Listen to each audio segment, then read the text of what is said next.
We live. We got family in the building. Elaborate. You ain't getting up your ass and getting nothing. You ain't gonna have nothing. I hope everybody good. You did. We got music today. You know what I'm saying? No copyright. Bitch, I'm out here grinding, get my money right. Get my money right. A nigga better pray, I get my money right. Pray. Never been a lazy nigga, I'm the hustler type. They say Hey, RIP to 7-Eleven, cuz. roll the Roll the dice. dice. Grind, Elaborate. yeah, nigga, Elaborate. If you want some out of life, you gotta grind. You gotta grind. RIP that nigga D, my nigga Damien, man. Flat out, that nigga was a serious funny nigga. Yeah, my nigga D's, man. Hey, I done caught that nigga when he was upset. He'd be like, man, these motherfuckers gotta be fucked up, dog. I'd be like, damn, my nigga, calm down, nigga. Wasn't no health care, nigga. See, my mama was on dope, and my pops was in jail. I come from the fucking bottom, had no choice but prevail. Now the rallies wrapped in letter terms, what's on the Chevelle. See the ass on my bitch, she look like a gazelle. Yeah, I grind hard like it's no tomorrow. 100,000, that's what's in my cargo. 200 miles, that's how fast my car go. And ain't no key, I just press the start St. go. Louis, what up? Like my name was Hey, Deuce, what up? You City, what up? No tax, no barcode, just getting that raw soul. Pull up in the car load with Mexican Carlos, Colombian Portos. That's why these niggas sneak dissing when I come around. Only thing I gotta say is better simmer down. Quit it now, silly clown, for I send. Today we gonna find out who motherfuckers voting for. You know what I'm saying? We gonna talk about it. I'm in a box of real OGs. Those a few good men, cause I'm OD. But I'm addicted to the money, only want cheese. Full throttle with the hustle when I won't ease. SJ with the new Xbox shit. My mama say she want a cold made of ostrich. I never be the one to let them down since. That's the reason why they ask, they know I got this. Bitch, I'm out here grinding, get my money. Yeah, man. Welcome to Elaborate, man. You know what I'm saying? Elaborate. Today, we have a very special guest, man. You know what I'm saying? This is family in the building. Been on this nigga since like when life started for kids, kindergarten, nigga. That's when, dog. Flat out, he a businessman, a philanthropist. Damn, I can't even see my damn shit, cuz. Oh, man. Oh, okay. A realist. For sure. We're going to talk about that. A hell of a father, a businessman, currently, like, you know, a voting advocate, man. My brother, Deucesheezy in the building. Gotta know that. What up, family? Straight up, man. What it do, man? Oh, man, I'm just chilling, man. I'm happy to be here. I appreciate the invite, bro. Oh, yeah, no problem, man. What's been popping, man? What you been on, man? Man, really, man, the kids. That's Okay. what I've been on lately. Trying to talk to these kids, man. Yeah, I see you do the back to school Yeah. all the time. What made you want to start? Like, what brought your focus to the kids? I think when I started seeing basically the same cycle repeating itself, kids doing the same thing I was doing, same circumstances, and me growing up didn't really have nobody. I'm not gonna say nobody. I had family members, but you know, it's that influence that your neighborhood have on you. Yeah. So like the neighborhood wasn't saying, hey man, you probably, you know, should do this instead of, you know, trying to wear red and bang and hang and slang. Mm-hmm. So I'm just trying to teach them a better way, man. Give them a little structure. Yeah, man. Over time, a lot has occurred. Yeah. You feel me? Recently, you've been on the voting trail, Yeah. advocating for voting. Heavy. What made that happen? And like, this ain't your first year. I remember you've been doing this for a minute. Yeah. Well, all right, I'm an ex-felon. I'm a convicted felon. So, you know, I'm 41 now. I caught my federal case on my 21st birthday. So for damn near the last really like 20 years, I haven't been able to vote. I lost that right. Right. You know what I'm saying? And, you know, sometimes things got to be taken away from you for you to understand how valuable they are. Nigga, you caught a Fed case at 21. What was that for? Drugs. Okay. Yeah. Okay. But yeah, and then like I'm not really saying who to vote for. I'm saying just vote. And to me, just my opinion is bigger than the presidential elect because, you know, we got aldermen. Yeah. We got all kind of people. These are the people that directly impact our community. That's in charge of everything. Like look how fucked up these streets is. Yeah. They taking the taxpayer dollars and just doing what they want with them. So you got to vote the right people in. Yeah. You know? But I think on a local level, I don't think it's as promoted as it is presidential. Exactly. And I think that's a big issue. Like, you never see like a local debate on the TV. Right.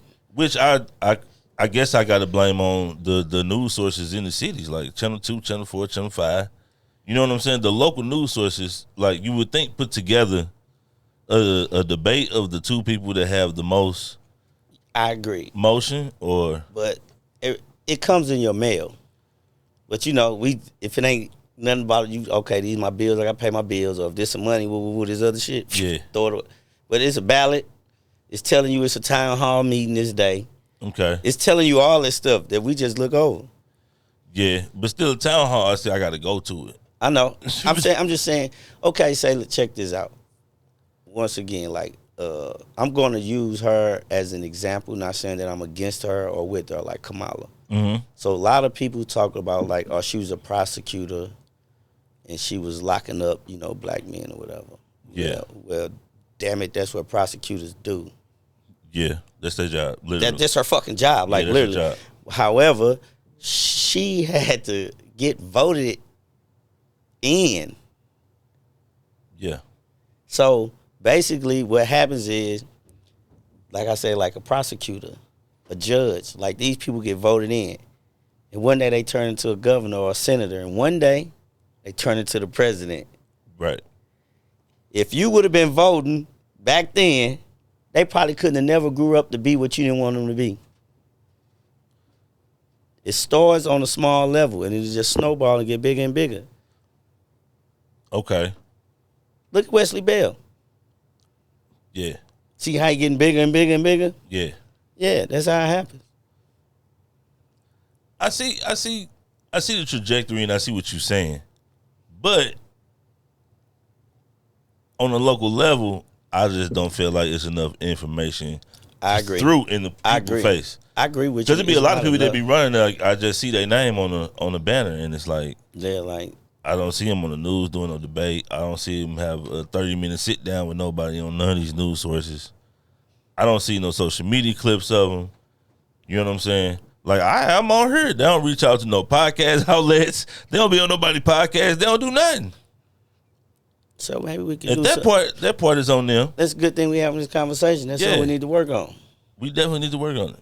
I'm down. I'm happy you gave me that perspective. That was eye opening. I appreciate it. Yeah, so it's like the information and the causes that they stand by are like right, not heard at all. Right. So now people just voting because a familiar face. Mm-hmm. And then they say, well, why we got like for the presidential elect? Why we, this what y'all gave us to vote for? Well, shit, that's all we got. Cause y'all ain't been voting. Okay. But what do you say to the person who don't know? Like, cause look, okay, I don't fuck with Trump. You know what I'm saying? I halfway fuck with Kamala. Okay. But she be lying, cuz. She done got caught in a lot of lies, bro. What politician that don't lie? All politicians lie. All politicians don't get caught. Pre-bullshit. A lot of politicians get caught in they lie after they already. So, I agree. A lot, but I'm finna just be real with you. Come on, let's keep it real. What I'm saying is, I'm never telling you who to vote for. Mm-hmm. I'm just trying to let you know how powerful your vote is. Okay. That it counts. Yeah. That it matters. Yeah. You know what I'm saying? Yeah. Like because it's pros and cons with her and Trump.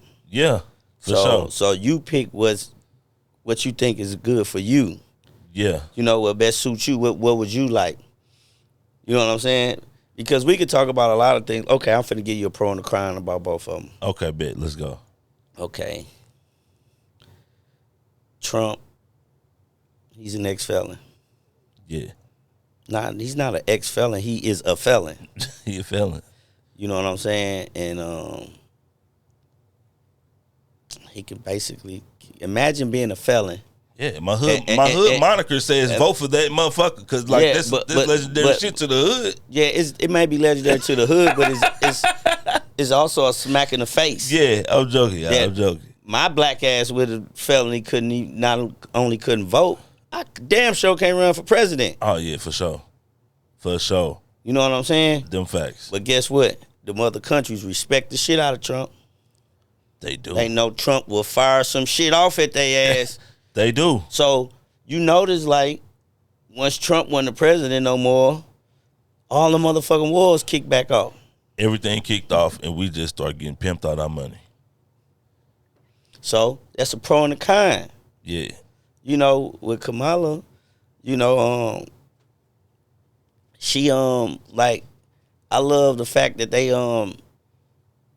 trying to like even with the immigrants or whatever, like, it's cool, everybody equal. Like, who are we to say who can come over here and who can't? We America. You know what I'm saying? We got Broncos. You know, none of us are really from here. Well, different reasons. Different reasons. Yeah, well, I'm just saying. And you know, then, we America. We can tell you if you can bring your ass over here or not, man. And then black, you know, like even the thing about black jobs or whatever, like, ain't no god dang on immigrant taking no black jobs. Black people don't even want them damn jobs. You know what I'm saying? And that's a fact. And what's fucked up about it is you know, you could talk all you want about how he said, oh, black. No, those really were black jobs. Yeah. Because white people wasn't working them shits. Yeah, for sure. We was working them. Now, we done came up the totem pole, and Latinos taking them jobs. Man, come on, man. Nigga be like, man, I ain't going to no motherfucking McDonald's. Yeah. You'll come up with every scheme in the world before you go take that job. But it say ain't no jobs. That's a fact. Like, niggas is broke and won't just go get a job. Like, that's how I be looking like, bro. Like, is everybody hiring, bro? Up in minimum wage is on the ballot. Vote for that. Definitely vote for that. I'm definitely voting for that. You know what I'm saying? It's a lot of, see, that's what I'm saying. Just vote. I ain't saying no particular person, no particular thing. I'm saying vote on everything. The full ballot. Yeah. That's another thing. The full ballot don't be promoted enough either. Yeah, your voice count, man. Your vote, your voice, your presence, your everything. And right now I'm working with the St. Louis County Board of Elections, and right now they looking for kids, students in high school from 15 to 17 to help work on the election polls on that day.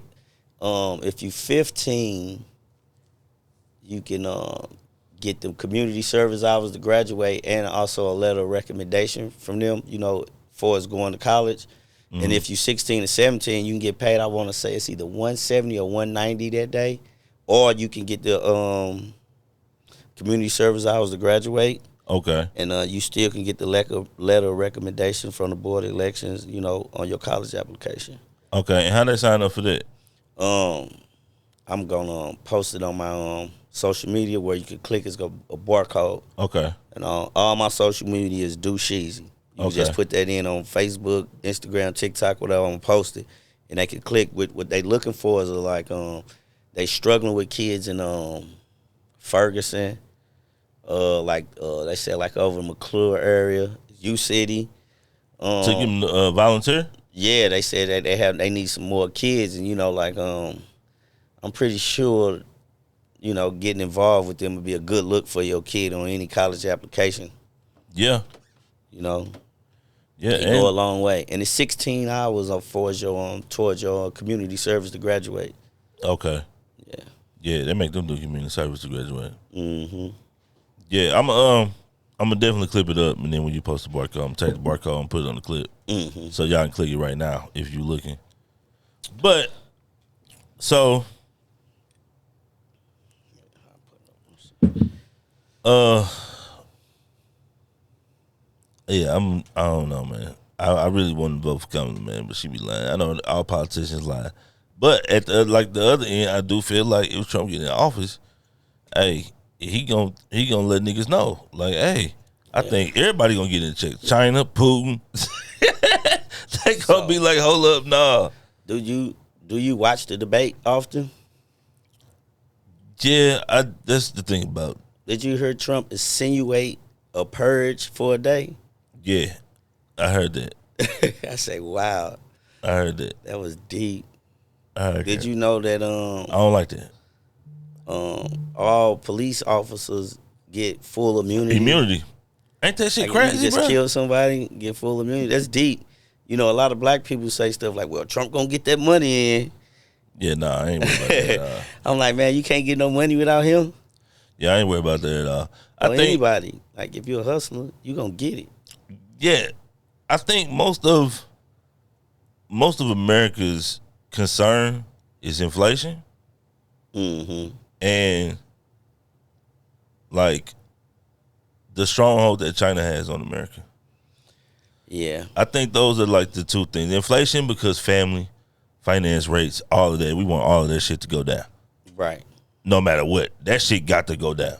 Yeah. Whoever get in office. Food hella high at the grocery store. Yeah. And then as far as like China and shit, like these niggas just trying to finesse the game slowly but surely. Yeah.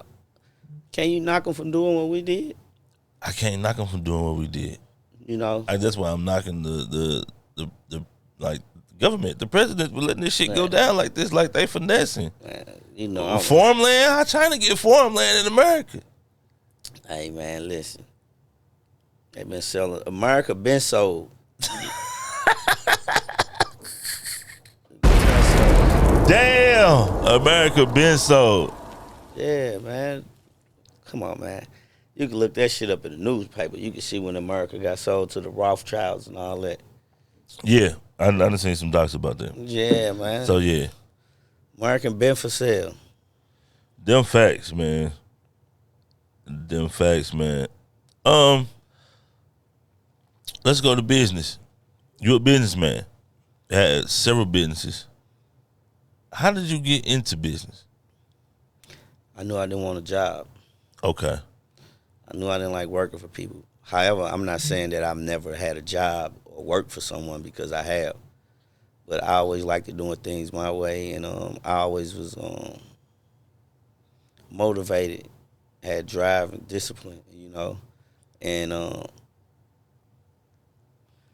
I challenged myself to do things without doing wrong things. Like, you know, the average guy think he a hustler just because he sell drugs, but if that's the only thing you can sell, you're not really a hustler. Okay. You right. You know what I'm saying? That's a fact. So if you're really a hustler, and then I start seeing how many people, like, back to what you were saying, how many Asian people was just coming buying up all the houses in our community. Oh yeah. Like, all of them, catching them for the low. I'd be telling people all the time, like, nigga, the Deuce Olive is like Chinatown for real. Man. Like, It was a guy in the neighborhood, man. they own everything in that motherfucker. He lost his mama house. He didn't say nothing to nobody. He didn't ask for help or nothing. For taxes for $4,500 now, Asian man on it. Mm. Like, your pride was that deep. You wouldn't rather see nobody look like you have it or help you. You'd rather let it go. Right. Everything your mama done worked for, give it away to somebody that don't even put nothing into the community. Man. Man, think about it. Up and down Olive, all them Asian stores, they don't even buy gas on Olive. Oh, hell no. They don't do nothing on Olive. Yeah, like, they ain't even buying gas. They ain't coming to support shit. They ain't doing nothing. Straight up. Flat out. That's why they got their own grocery store. Yeah.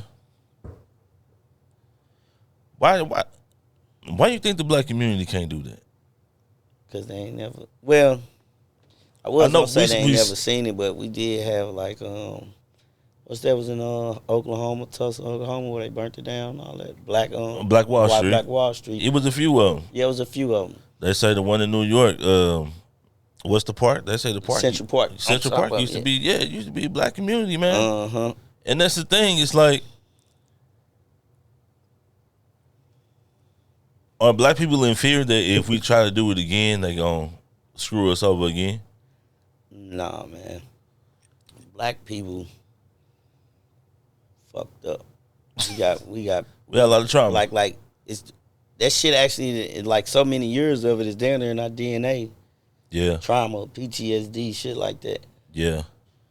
You know, man, it's fucked up, man. Like, just as free as we are, like, we do have it better than other people, man, but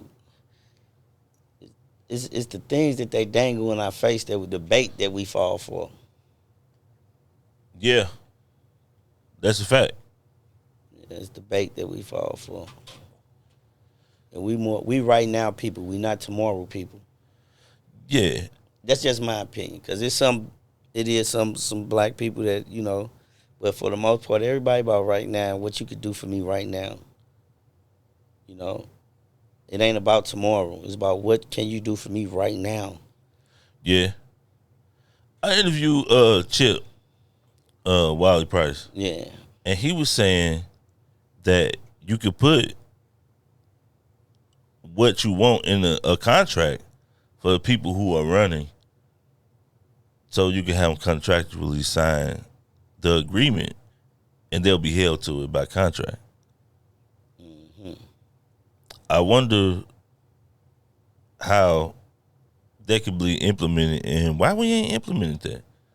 Like, even the very popular, famous black people who do news and who are heavy in politics, why is that? I know they didn't thought of it, but why haven't, you know what I'm saying? Because that's the way. Man, what the problem is, Even on our level, like, instead of showing you that, they show you them thousands of bottles of baby oil. mm, You know what I'm saying? We That's too right. engulfed up in some bullshit that don't even matter. That shit ain't got nothing to do with us or nothing. That's one man that just happened to be an entertainer. He into some shit or whatever. I ain't gonna speak on it. But why are we so caught up in that? yeah, we have, And it's election time. we have we definitely have a thing for messiness and for the tea, if you want to say. You feel me? But I often recognize, now that I'm paying attention, I've been paying attention for like the last 5 years, the distractions that they throw up and the smoke screen that they throw up during important times. Man, listen, man. This one, like, election season is actually, like, it's indictment season, too, for niggas in the street that don't know. Okay. But anyway, while all this important stuff going on, football back, basketball back, everything, just look at all the entertainment they got for you around election season. Yeah. Okay. Never thought about that. Look at all the shit that's Never going thought on. about that. I'm The definitely. Hip Hop Music Awards, all this shit on The AMAs. all this shit. Yeah. Yeah. Right now, Yeah. there's some important shit going on in our country, man. And if you really want to fuck him up, lock Diddy up. There's a lot of shit going on. It only makes sense. If you could take your brain, like, a lot of people don't really know how to take their brain to, like, the other side of the situation, which is, like, you know, how you can be accountable. We're going to talk about that, too, because you ranted about that a little while ago. But if a lot of people could step over and really realize, like, to think business on that level, Mm-hmm.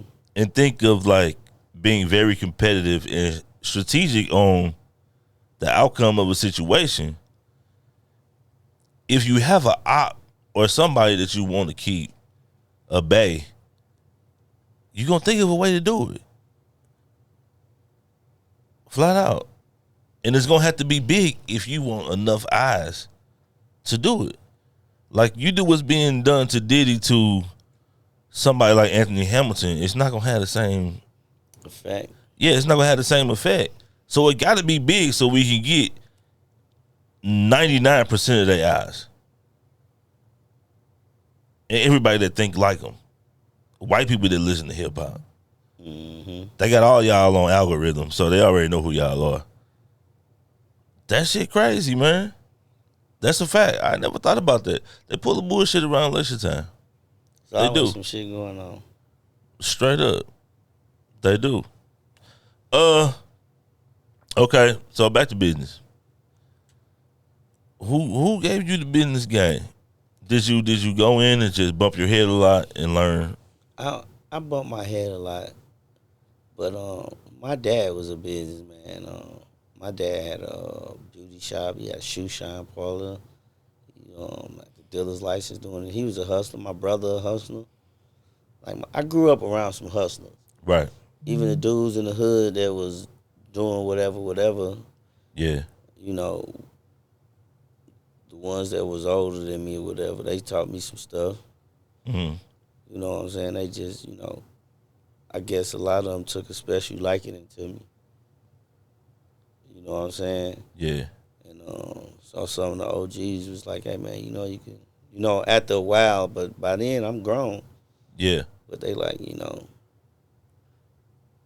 When you're young, back then your affiliations went a long way. Yeah. You know what I'm saying? Like if you was from this family on the block, Yeah. we fuck with y'all. Yeah, that's real. That's real. You know what I'm saying? Like that's how it was. Late 80s, early 90s, it was all like who was cool in the neighborhood, like even blocks over. Uh-huh. You know what I'm saying? Like your mama would only honk at certain women. Mm-hmm. Your daddy would only walk down the street and talk to a certain person. You know what I'm saying? And that's how, like, that played a big part in who fucked with you and who didn't. Yeah. Straight up. Yeah. Like I said, I agree. In hindsight, just looking back, like everything was down and set up for me to be the way I end up being. Mm-hmm. You know what I'm saying? You just gotta look back, see how everything was. You got, in my opinion, the only way to really do that, you gotta have a real firm relationship with God also. Mm-hmm. You know what I'm saying? Got to give thanks to the higher power off the rip. But yeah, a lot of things was put in motion for me to succeed, I believe. Even if they were things that I felt were bad, they was good learning experiences. Yeah. You know what I'm saying? Like, what's a couple of those things that made you who you are today? Well, prison helped me a lot. Okay. It helped me open my eyes a lot. But I'm not saying it was something that I've been to prison 3 times. Okay. But, I looked up in like the age I was going to prison, like in and out, and then I had a son and all that stuff at that same time. Mm-hmm. I looked up, it was like identical, exactly how it was with me and my dad. Wow. You know what I'm saying? And when I was going, and I was like, shit, like I'm doing the same shit all over again. Yeah. How Then, many years you do collectively? I ain't do shit. About 9. I did a 5 or 2. No, I did a 5 or 2 and a 1. So Okay. 8 years. Okay. Yeah. So you realized that you was doing the same thing to your son Yeah, it's my dad. that your father did. And then one time I got in like some fucked up trouble. They was trying to give me like 30 years. I went to trial. Damn. Yeah. And I got, boy, I got to talking to God in a way I ain't never talked. Mm-hmm. I remember the prayer vividly. I remember being in the cell. I remember everything. And I was like, I was in there like fucked up, like fuck it, I ain't gonna never come home. My son, I ain't gonna see him graduate. Yeah. By the time I get out, my mama gonna be dead. And some said, nigga, you better pray. Oh yeah, for sure. So I was laying in my bed praying, and someone was like, nah, get your ass on your knees. Yeah. And pray. And I was like, God, I don't know if you with Jesus. I don't know if you with Muhammad. Yeah. I don't know if you a man, you a woman. I don't know if you up there, you down here. You know who you are. Yeah, you know. Straight up. I say, you know, whatever you are, or if you in me, or whatever it is, I believe. And I'm like, I need some help, and at least not for me, like my son. Like, don't do this to my son. Yeah. I was like, if you get me out of this, I'm gonna change my life. Yeah. He got me out of that shit, and I changed my life. Yeah. And when was this? This was an Was this the last incident? yeah, when I was in that shootout. Yeah. It was a shooting or whatever. Yeah. This was 2017. Yeah. Yeah, it was a shooting incident or whatever. But yeah, I was like, shit, I ain't selling drugs. No. And at that time, I wasn't selling drugs, but I was still like treading the fence. Like, I'm still in the streets doing certain street shit. It's just I ain't selling drugs. Right. So at that time, I'm like, I'm cool because I don't do that. Like, but nah, ain't no halfway in. Exactly. Halfway, you either in or you ain't. Yeah. You know, and that was a deciding factor for me. Straight up. So you got out. What was your business brain saying at that point? Because I know you went into business. Yeah, so it was more like, man, you wasted a lot of time. Yeah.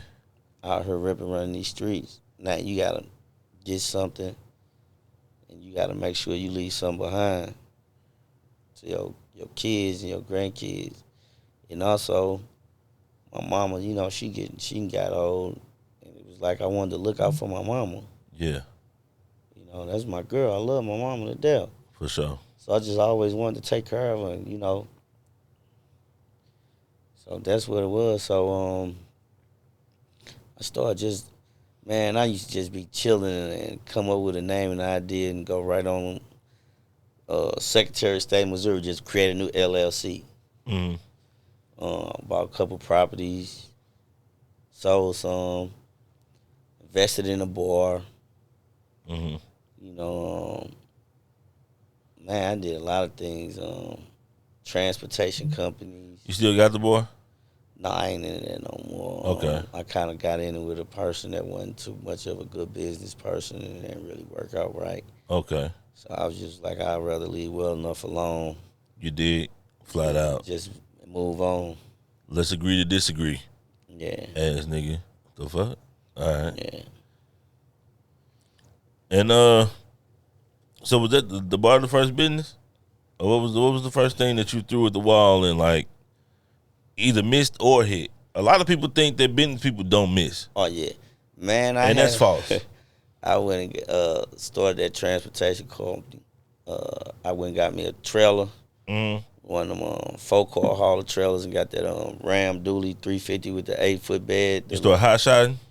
Yep, from back and forth from here to Detroit, and it's a little route like picking up and dropping off cars, like stopping through Illinois, Indiana, up to Michigan, picking up and dropping off. Okay. And like in a weekend, you probably make anywhere between $5,000 to $10,000. Okay. Okay, let's talk about that. Mm-hmm. Step one, you get your truck, you get your trailer. Mm-hmm. What's the next step for like the young niggas who looking and like might they might be looking for a way out. You know what I'm saying? They might have the paper from doing some illegal activity, but they like, look, if I can find a way out, Deucesheezy finna tell me how to get out with a truck and a trailer. Well, first you got to get an LLC. Okay. Missouri Secretary of State LLC. You get it. Make sure you get a perpetual where it lasts forever. It's only $50. It'll never like expire or nothing. You know, and side note, you heard about the tax they taxing on LLCs every year? Well, what you mean? I think everybody that got an LLC got to Yeah, pay like yeah. After a certain time, $100 or something like that. Yeah. That shit crazy, man. Yeah, I said people start LLC don't make no money for years. Yeah. Y'all gonna tax them now? Hey man, check this out, man. You gonna sell dope on their block, they get their cut. Okay. That's just what it is. You gonna sell dope on their corner, they gonna get their cut. Hey, they want their motherfucking money, nigga. Yeah, man. I'm telling you. That's why they call it a tax, nigga. All this shit is the streets, dog. It is, bro. For real. All this shit is the streets. And the problem is a lot of people didn't grow up around that or in that. Because even if you grew up around it, I feel like the later you grew up, the less you knew people who was in it. Right? In the 80s, everybody in their family had somebody that was selling dope, weed, something. Yeah. They was selling something. Yeah. Somebody in your family was selling something. Facts. Somebody in your family was selling something. Somebody in your family was on something. Yeah, facts. In the 80s. The later it got, the less you knew somebody who was selling something, and the less you knew somebody who was on something. You know what I'm saying? Yeah. And but yeah, okay. We don't get off topic. Get the LLC. What else the little fellas do? You gonna have to get that thing insured. Okay, insurance.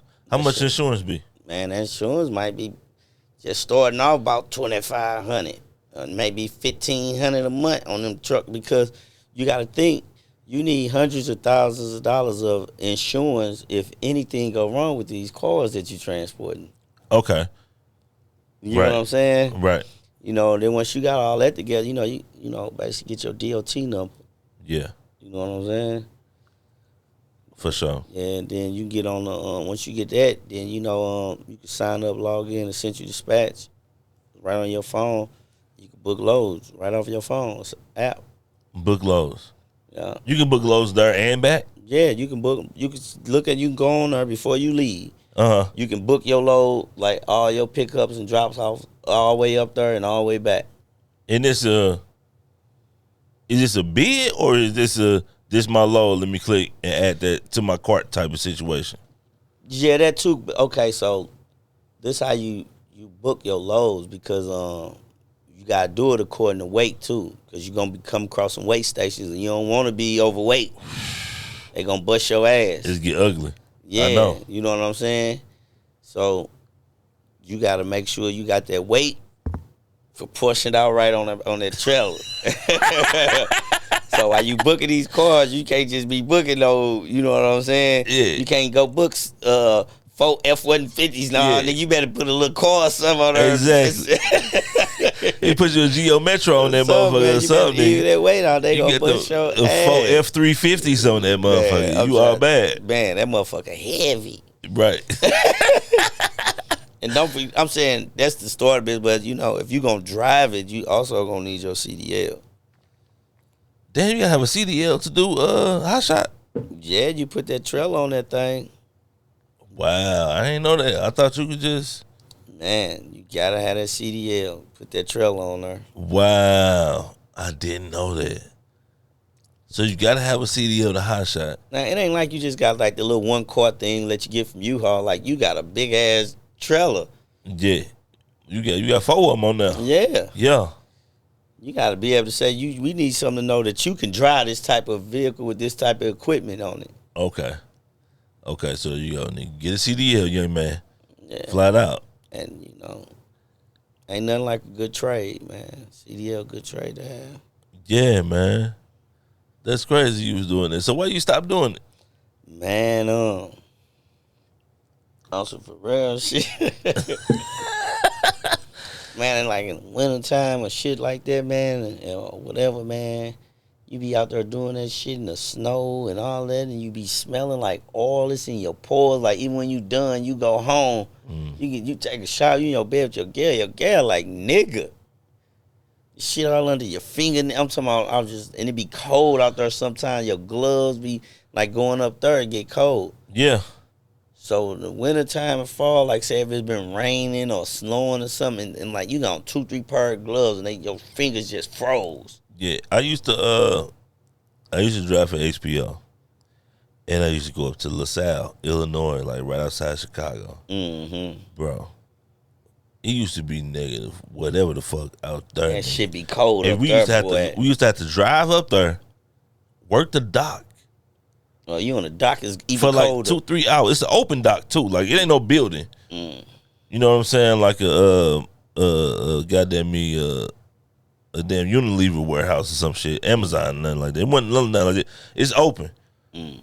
Like it had been snowing, nigga, on the dock. Like straight up. You be like, man, I quit. You be like, bro, what am I doing with my life, bro? Like for real. Flat out. But in that moment, I think a lot of people don't realize the bullshit that they doing because other people doing it with them. Mm-hmm. So it really wasn't like that. Of course, I was like that and shit fucked up, but when you doing it with other people, it's like, okay, like they out here doing it. I'm out here doing it too. Mm-hmm. And I think that eventually fades because, you know, niggas can't keep no job. People get fired. So, you know, the vibe don't never stay how it was at one point. Yeah. And then it just fades away. And I ain't even gonna lie, right?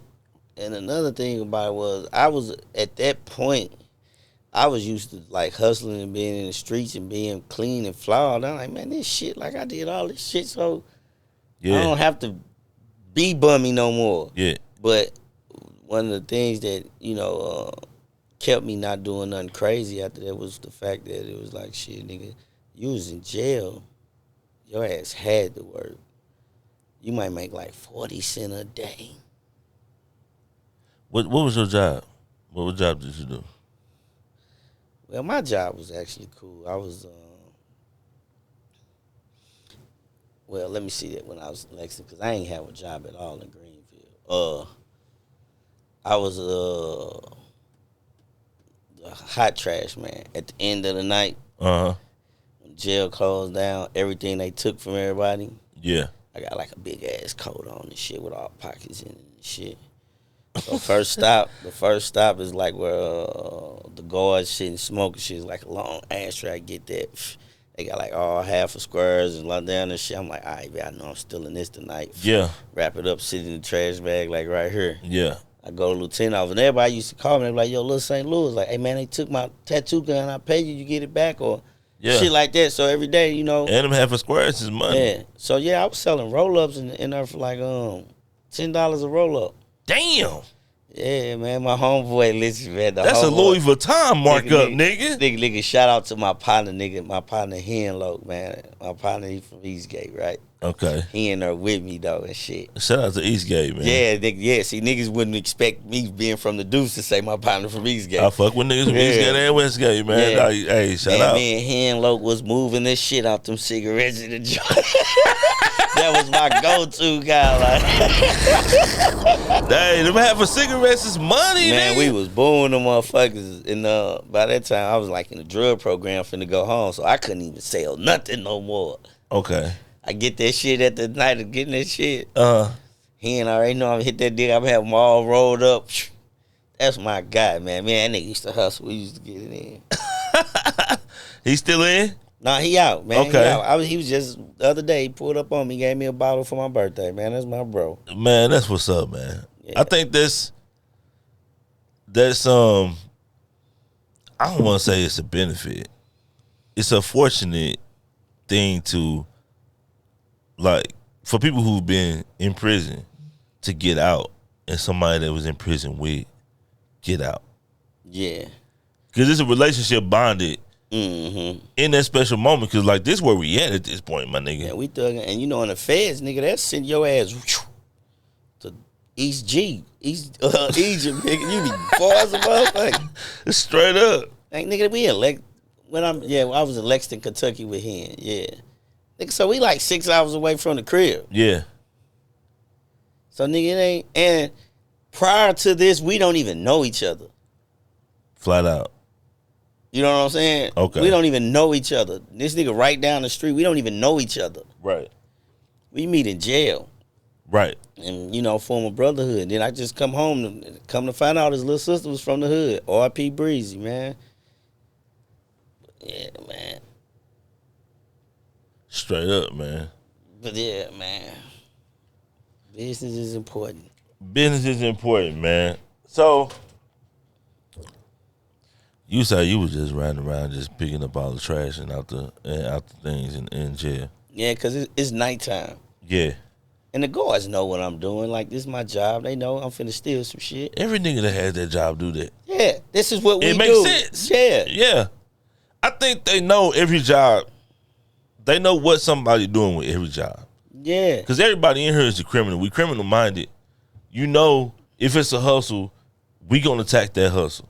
Man, I got cool nigga. I was getting cards of squares from guards, all kind of shit. Straight up. And I was in that thing hustling. It's a Cell lot. phones, everything. It's a lot of stories coming out now about guards, like fucking inmates and shit, man. Oh, they was in there fucking big time. Man. In my opinion, listen, man. Oh shit. Man, listen, so it's a medical unit in the facility, right? Mm-hmm. Which make the whole facility a medical facility. So say like you can have a life sentence and be on ADX, but you caught cancer or need a surgery, they send you here. I'm talking about, so it's like all custody levels in here. Right. But if you want to be like a nurse or like a doctor or something, and you go to UK, University of Kentucky, you might have to intern here. Okay. So in the medical unit, there's niggas that's in jail working in the medical unit or whatever that help people that need help. So imagine you and this motherfucker all night with a chick, every night, all night, just y'all two. Yeah. Or you in the military and then like right now ain't nothing going on, so you at home, you need a job. Well, you can get a job at the jail. She ain't number 21, 22 in this motherfucker. Right. We in this motherfucker big, working out, and we ain't around no chick, so any chick that we talk to, it's a plus. Yeah. And we shooting our shot. It's definitely a motive. Yeah. It got to be in that situation. It should be. Yeah, man, that shit is a jungle in that thing, man. Everybody trying to survive. Yeah, that's for sure, man. Shout out to all my niggas that's Free the bro. that's on vacation. You know what I'm saying? My boy Whitey, my bro Whitey, man. Straight up, Just man. got sentenced, man. I love you, bro, man. Damn. Keep your head up. Just got sentenced? Mm-hmm. Damn. What they give him? He got old 7-ball, 86 months, 84 months. Okay. Damn. Anytime is bad time, man. Yeah, ain't never no good time to Ain't do never time. no good time. What you think about Young Thug case, man? You think they need to go and let my boy out, man? That shit is in shambles over there. Yeah. You done had your bouts with the government and the courtrooms. I think Thug gonna get up out of that. You think he gonna get up out of that? They ain't got nothing on that dude. Man, why they keep holding that man like that, man? They should have been let that man out, man. Man, because he a nigga.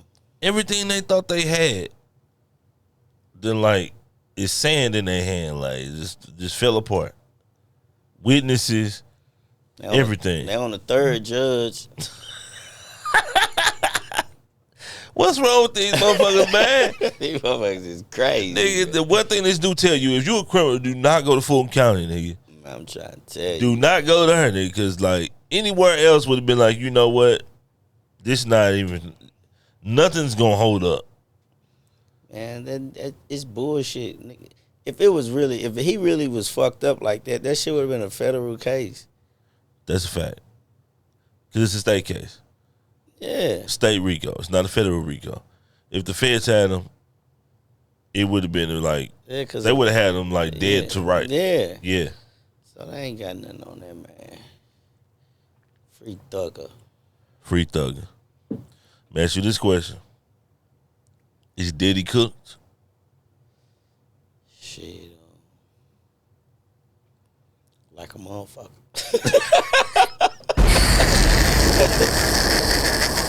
You know, man. I hope them allegations ain't true, man. That's all I can say. I recently saw minors was involved. People came forward saying they was like 9 years old. I was like, what the fuck? After that, I ain't fucking with you, bro. I don't respect no criminal, no nasty nigga, no rapist, no nothing. Especially if kids involved. Kids is like no. I agree. Kids are sacred. What I'm saying is, I don't know what he did or what he didn't do, but I know what the power of money and greed would do. Mm-hmm. he can be a come up for a lot of people right now. So we can't say that all them allegations are true. Yeah. Because some people, just like Michael Jackson. Yeah. You know what I'm saying? Do you think Mike touched some kids? Man, I think Mike love the hell out of some kids, man. I don't think Mike touched them kids, man. You know what I'm saying? Mike was fucking. He got people. He got kids to prove it, man. Mike was fucking, man. Mike was fucking Billie Jean. Yeah, man. You know what I'm saying? Flat out, and didn't want the baby. Yeah. Shout out to Plan B. This ain't no ad. Man, I'm just saying. Man, what I'm saying is Mike was out here fucking. Mike was out here fucking. The bitch man. was like, "You the daddy?" He was like, "No, I ain't." Yeah. That's why when I heard them say it was 120 more allegations, I was like, okay, not that many. You can't have 120 people that's gonna come forward, fam. Like get out of here, dog. Stop it, right? Like quit playing with me. But when you say minors, it's like okay, the 2% of that 120% that they say, the 120 people that say they got, one of them could be a minor, and that's where like I draw the line. You know what I'm saying? That's why I draw a line for all of it. I don't believe you should draw somebody to, have sex with them. That's if it ain't if they say no, don't go. Like for real though, like if you feel like you gotta drug somebody and do something, like you just a fucked up person, and I'm just hoping that it's not true, cause I don't be wanting to speak on shit, man. A lot of shit, when we talk about it, we always talk about it with our opinion without knowing all the facts. Yeah. So these days I just try to just keep an open mind on things and just watch how, cause this internet a bad motherfucker, dog. It is, bro. It is, bro. The things we say, man, can and will be used against you. That's why I don't really say a lot, bro. Like that's why I won't start like reporting on news and nothing like that. Like I'm an 80s baby. I don't like being in everybody's business. But when it's high profile and it's shit like with a higher up in our community or a legend in our community and some occupations, it do get disturbing when it's so bad. It's like, damn. Yeah. Like when I saw him beat Cassie, I was like, damn, bro. Then that was crazy. Like, bro, come on, bro. If I get in the bad enough argument with a chick, it's like, okay, I'm thinking about just leaving you alone. Cause ain't no way you should have got me on my body like that. Like you never should have got me there. Yeah. And I believe women that take you there and keep taking you there. Yeah, you don't need to be around them. Yeah, that shit toxic, bro. Leave. Yeah. Straight up, bro. Yeah. Don't leave, man. You know what I'm saying? Like, hey, you know what I'm saying? Get on you a little. I had a few toxic ones in my day. Straight up, give me a toxic situation. Oh, my Lord. Flat out. Preferably your most toxic. You can give me second most toxic, but I prefer the most toxic. You know what I'm saying? Man, I'm trying to see which one was the least or the most toxic from these two toxic. I had two toxic, fucked up ones, like, simultaneously at the same. I was like, God, like, why would you give me these two crazy bitches like this? Like, these bitches was crazy, dog. What? Niggas is dying to have these two bitches crazy. These crazy bitches, they would love, anybody love to have these bitches because they nice looking. Right. These bitches, nigga, they demons.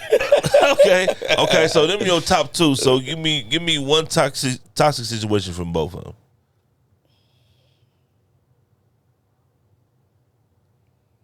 Man, I had one run me over in the car. She ran you over, nigga? Like, ran over my foot and shit, and then called the police on me. What? I had one, like, chasing me. Like, I was in my truck. She was in her car. I'm like, man. So, I know she be playing police games. So, I called my PO. Was like, listen, this girl chasing me. Like, I'm like, listen, man, please.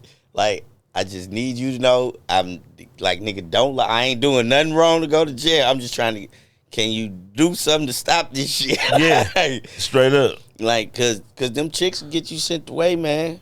And she was calling my PO line and shit. It was all fucked up shit, man. Yeah. Just watch who you end up with. That's watch who you end up with. Okay, so one ran you over. Like, how that transpired, dog? She was just trying to leave and you was like, don't go. No. She did that on purpose. Right. So she waited for you to get out your car? Like, I was already standing outside. In the scene. Okay, you were standing outside. Put me in the scenery. I want to be like, you know what I'm saying? Let me be a tree on the block. What happened? I was leaning in the car talking to a girl. Okay. And this motherfucker like came, rolled by, like I wouldn't say like ran over like I was under the car, but that bitch hit me. She definitely got them toes. She hit me. Okay. Was this you said was it a toe hit or was it like a skin hit? The toe mirror hit all you? the side of the body, like, oh shit, like damn, like I'm in between the cars, like. Did you see her coming? Yeah, but but I didn't think. Yeah. I ain't thinking. Because you was engaged. Yeah, I'm engaged. I'm not thinking this motherfucker hit me with the car. Right. She gonna pull up and start going off. Or It's she cool. just gonna keep going quiet. I wish her the best though. I ain't even gonna. Yeah, shout out to her, man. Yeah, hope for her life, going. You ain't had to hit my nigga. You could have just, Yeah, I ain't. chose a different route. Next thing you know, my phone, my IG and shit gonna get the ring, ring, ring, ring. Wish you the best. Oh, shit. Okay, what number 2 toxic do? Oh, man. She did some fucked up shit, too. What she do, man? That bitch got me sent back to jail. That bitch called my PO on me. Damn, and said what? Well, she was a part of one of the reasons I got sent back. And said what, dog? That bitch used to like to fight. Oh. But I was done. I went in when I was 21, I come home like 26. Yeah, so I was like 26 years old back then. Like, okay, fresh out. yeah, fresh out, just young still, and I was still wild and like a lot of shit, but couldn't pay me right now. Like, What, to be that person again? to be that person, yeah. You know what? That's perfect to be that person, because to be that person again mean I would still be dealing with the same crazy type of chick or people, whatever. Yeah, So, same yeah. mindset, same everything. Yeah. Yeah. So, yeah. Couldn't pay me to be that person. Straight up. Yeah. Man, okay. Let's talk about how you found out about taxes in business. Because a lot of people that like first start doing business, like their first few years be like a realization for the tax purposes of a business. Like, a lot of people don't use the perks. Yeah. A lot of people like just be like, damn, I ain't know I had to pay this much. Yeah, that shit. Well, my sister was always like dope at taxes. Okay. And my partner, he got like a big brother mentor. My partner, Eric Reeders, ER. Welcome home, bro. Happy home. He put a lot of good values in me about business. He taught me a lot about business credit, taxes. Mm-hmm. You know what I'm saying? How to go to different financial institutions and get funding for my business, grants and stuff like that. What's your top 2 ways to build business credit?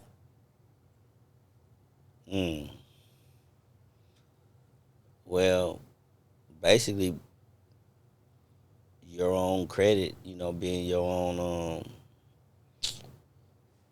grand tour, whatever. You know what I'm saying? When your credit good and you go and get a business and go apply for something for your business, of course your business doesn't have any credit, so you use your credit to build it. So a lot of people I need to be business credit. No, you just really need good credit, period. That's a fact. Because you're going to have to use that credit to get a line of credit for your business to then build business credit. And from there, pay the shit.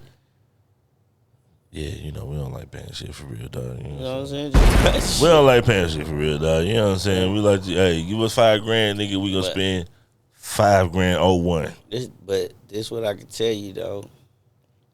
On some G shit, like I said, it only costs $50 to start an LLC. Shit, you fuck it up. Maybe that business got bad credit, but your credit's still good, and you got a whole nother new LLC. Right. Because businesses fail every day. Every day. Straight up. You know what I'm saying? Sometimes you got to start over, whatever. Like, you can't pay it. Yeah. You know? And another thing about that is stop getting money without nothing to do with it. Like, you know, somebody can say, man, I can get you this right now. I can get you 100,000. Yeah. Then you get the 100,000, you have absolutely no fucking plan or clue to do with this money. So it starts to dwindle away. And then, but you still got to pay for this shit. Yeah. You still paying monthly on that loan. And now you look up, it's like you down to robbing Peter to pay Paul. Because you done fucked all the money off. It's like a nigga give you a brick. Yeah. And you don't say you enough to re-up. Yeah, well, you just spent all the money. Like, but the thing is, you all got the brick. You said you wanted the brick. You can handle it, but you really ain't got the clientele. You ain't got none of this shit. You ain't got the man work or nothing to really get a brick off. You just got fronted. Yeah, you just got fronted a brick. Because that's what they going to do. They going to front you a brick. That's what the financial institution doing. They fronting you. Yeah. I don't think a lot of people look at it like that, though. Yeah, they front you. That's just like even if you get a record deal, they front you some money. Yeah. With the hopes that you can fucking move the product or pay it back. Yeah. Okay. What's number one is your credit. Get your credit right. Make sure your credit on point. What's number two? You want that done in Brad Street. Okay. You know, to keep track of your credit. You know, that show you shit, and you can get that Experian business thing with Experian, where you can monitor your business with that. You always want to get you a credit monitor system because you want to be able to monitor your credit, right? But yeah, and stay consistent with that shit. And if like you'll be surprised that like even before you default on a payment or something, if you was just to call in and have a conversation and see what y'all can work out before that shit start going crazy on you. Yeah. And get reported to your credit. Yeah. Yeah. You know what I'm saying? You gotta try to do something off the rip. Fix the shit. People don't know that they have like negotiating room. Like I don't think a lot of people think they have that. You know what I'm saying? Especially black people. Like when somebody that we feel of stature tells us something, we take it to be true. We don't think there's no finesse room in there. Well, that's what's so crazy because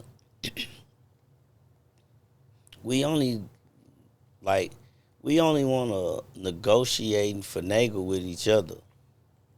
Yeah. You know what I'm saying? Like, I can give somebody my prices. Oh, man, come on, woo, woo, woo. But you go over there. Yeah. They tell you what the price is. You ready to pull your phone on and film yourself paying for it. Yeah. That's a fact. That's what I was saying earlier. Like, with the cigarettes, like, that's a Louis Vuitton markup. Like, what y'all doing? Like, fam, like, I understand. I guess I understand. Cigarettes illegal in there. Ain't no cigarettes. Yeah. That's definitely the difference. But it's like, fam, they pay $57, $60 for that. Maybe even cheaper for that bag to get made. It's like, listen, man. And you paying. Everything, it resort right back to the streets to me. It's how I look at life and I understand shit. Okay. Let's just say a brick, 19,000. It's a drought. They 30, 35. Fact. Numbers go up. Inflation. Okay. And in fashion, hence collections, we only made so many sizes. Keep going. I'm with you. You know what I'm saying? I'm with you. I'm right there with you. You know what I'm saying? Yeah. So now it's a drought. Now all of a sudden bricks go up. So that means that not only bricks went up, ounces went up, quarters went up. Yeah, everything go up. Yeah. Or like right now, inflation. Them French fries went up, steaks went up, chicken went up, bacon, everything go up. Yeah. You know what made me nervous? When the motherfuckers said they weren't working on the port no more. When the port went on strike. Yeah, that did. I was like, oh shit. I was like, yeah, shit finna really get high. This is real. Like this is not a drill. If these niggas don't go to work, it's gonna be a problem. Man, Biden ain't stood on shit his whole campaign. He stood on that. He said, y'all motherfuckers going back to work. Fuck that. Our shit gonna collapse. Straight up. He ain't stood on shit. Flat out, man. Like, man, I was like, oh, snap. Like, okay, this is real. Like, these men are saying they're not going to work, and they essentially run the country. Mm-hmm. And then my boy, the Smokey Joe? Nah, not Smokey Joe. The nigga who was running the ports. Or that That nigga looked like he was from, one of them families. Yeah. Yeah. I was like, okay, I definitely see what's going on. Mm-hmm. You know what I'm saying? Flat out. See, to them, it's a strike. To us, that, like, to anybody who been around the streets, grew up with around street people, you know that this is a shakedown. Right. You know what's so crazy about that? You know what I'm saying? Like, and that's the two ways, like, American people think. Like, if you didn't grow up like that, you think, oh yeah, they deserve more money. It's their rights. But to us, like, once I saw him, I said, okay, I know what this is. But you know what's so crazy about that? I'm not saying that they don't deserve better pay, but the moment you go on strike, you lose just like the rest of us. The same shit that we got to do without, the same inflation prices that we gonna get, you gonna get too. Yeah, but if it's... Just imagine, I'm just saying, imagine the audacity. I'm not saying that they're in the wrong. I'm saying they do deserve better pay. Everybody deserves better pay. I'm not saying that. We definitely I'm just on saying, that side. imagine saying, you know what, I feel I should get paid more. And since you ain't gonna pay me more, fuck it, we all finna suffer. Yeah. You say fuck everybody. Yeah. Because you even say fuck your family. It's the definitions of it's the definition of resilience, bro. Yeah. If black people did that, I think we would have a lot more. Up. So the thing is, you have to be willing to go without to get something. That's what I was going to say. Yeah. Like, to even have that in you, like, fuck it. I'm willing to suffer a while to get something better. That's why I say we are today people. Yeah. Not tomorrow people. Exactly. Flat out. And so that's why they had that audacity, because they like, you know what, fuck it. Yeah. And that's what, I don't know when that was lost in us. Because it was definitely a generation of us that was like, we don't give a fuck. Like you said, Black Wall Street. We don't give a fuck. We'll live how we gotta live until this clinic get built, until this bank get built, until this church get built, until we gonna live how we live. Like the pictures that you see of these people in suits, they wasn't always in suits. Don't get it fucked up. So check. You know what I'm saying? So check this out. Not to like keep going on a Diddy thing, but they still buck breaking, man. Yeah, they definitely still buck breaking. They doing on a nigga you thought you was on, so you thought you was powerful. Like Scarface said, you still a nigga. So they buck breaking Puff ass in front of the whole world. Never heard it like that. That's legendary right there. Straight up. That's keep a nigga in line, won't it? Yeah. And to let his constituents know. Yeah, don't y'all try this shit he pulled. Hey. Cause we run this shit. Yeah. That's why black folks the way they are. Yeah, and that's why everybody asking like, what about talking about what Puff did? My mindset is, who did he piss off? He pissed off the fucking, was that the second or third biggest alcohol distribution company in the world? The world? It was the shit he was pulling with Ciroc. And they know what they like. They done had executives come to your party. You didn't get real okay, friendly with them. You didn't probably pillow talk to a couple of bitches that work for their company. They done probably been in a few freak offs. That's how they know what's going on. Yeah. And they gonna be in the case too, because they gonna get their money too. And Ciroc gonna get 50%. Yeah, man. So yeah, this is why. Listen, man, this shit is. Have you ever read the Willie Lynch letter? Have you ever read the actual letter? Yeah, I had the who letter? Willie Lynch letter. Nah. on how to break a buck. Because, you know, they like you would be what they call a big black buck back in the day in the slave days. Big, yeah. You know what I'm saying? Yeah. They would want me to make some babies. Right. But they gonna take a motherfucker or like say me, a nigga with a voice. Anybody. They gotta break me down. Yeah. In front of everybody though. Oh yeah. And the only difference between back then and now is they broke you down in front of the plantation. Now they can break you down in front of the world for all other niggas to see, no matter what country you in. Yeah. And that's psychologically exactly what they doing. Yeah. It's psychologically what they did to the NFL when Colin Kaepernick was on one knee. They let you niggas know if any of you want to, even if you college kids that's gonna get drafted, we will end you. Yeah. Which trickles down to the everyday worker. Psychologically, like, y'all don't even know it, but it's trickling down to you right now. Psychologically, people don't know themselves at all. But for real, buck breaking, like, on this level, it trickles down so much, bro. It's like, man, look, you know what, man, I was going to be late today. I'm going to go in. I'm going to call out today, but nah, I'm going to go in. It's psychologically, you don't even think about it. But this nigga's cooked, man. He cooked. He definitely pissed the wrong people off, man. Straight up. Hey, man, you want to know some crazy shit? What up, bro? School looks exactly identical to how prison look. It just don't got a fence.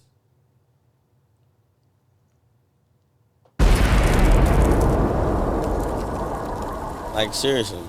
You got the playground, or like it's called a rec yard in jail. Yeah, it's called the yard. Yeah, rec yard. The rec yard, you know, basketball court, play a little softball. Something. For us, it was tetherball. It's a track. Yeah, it's a track.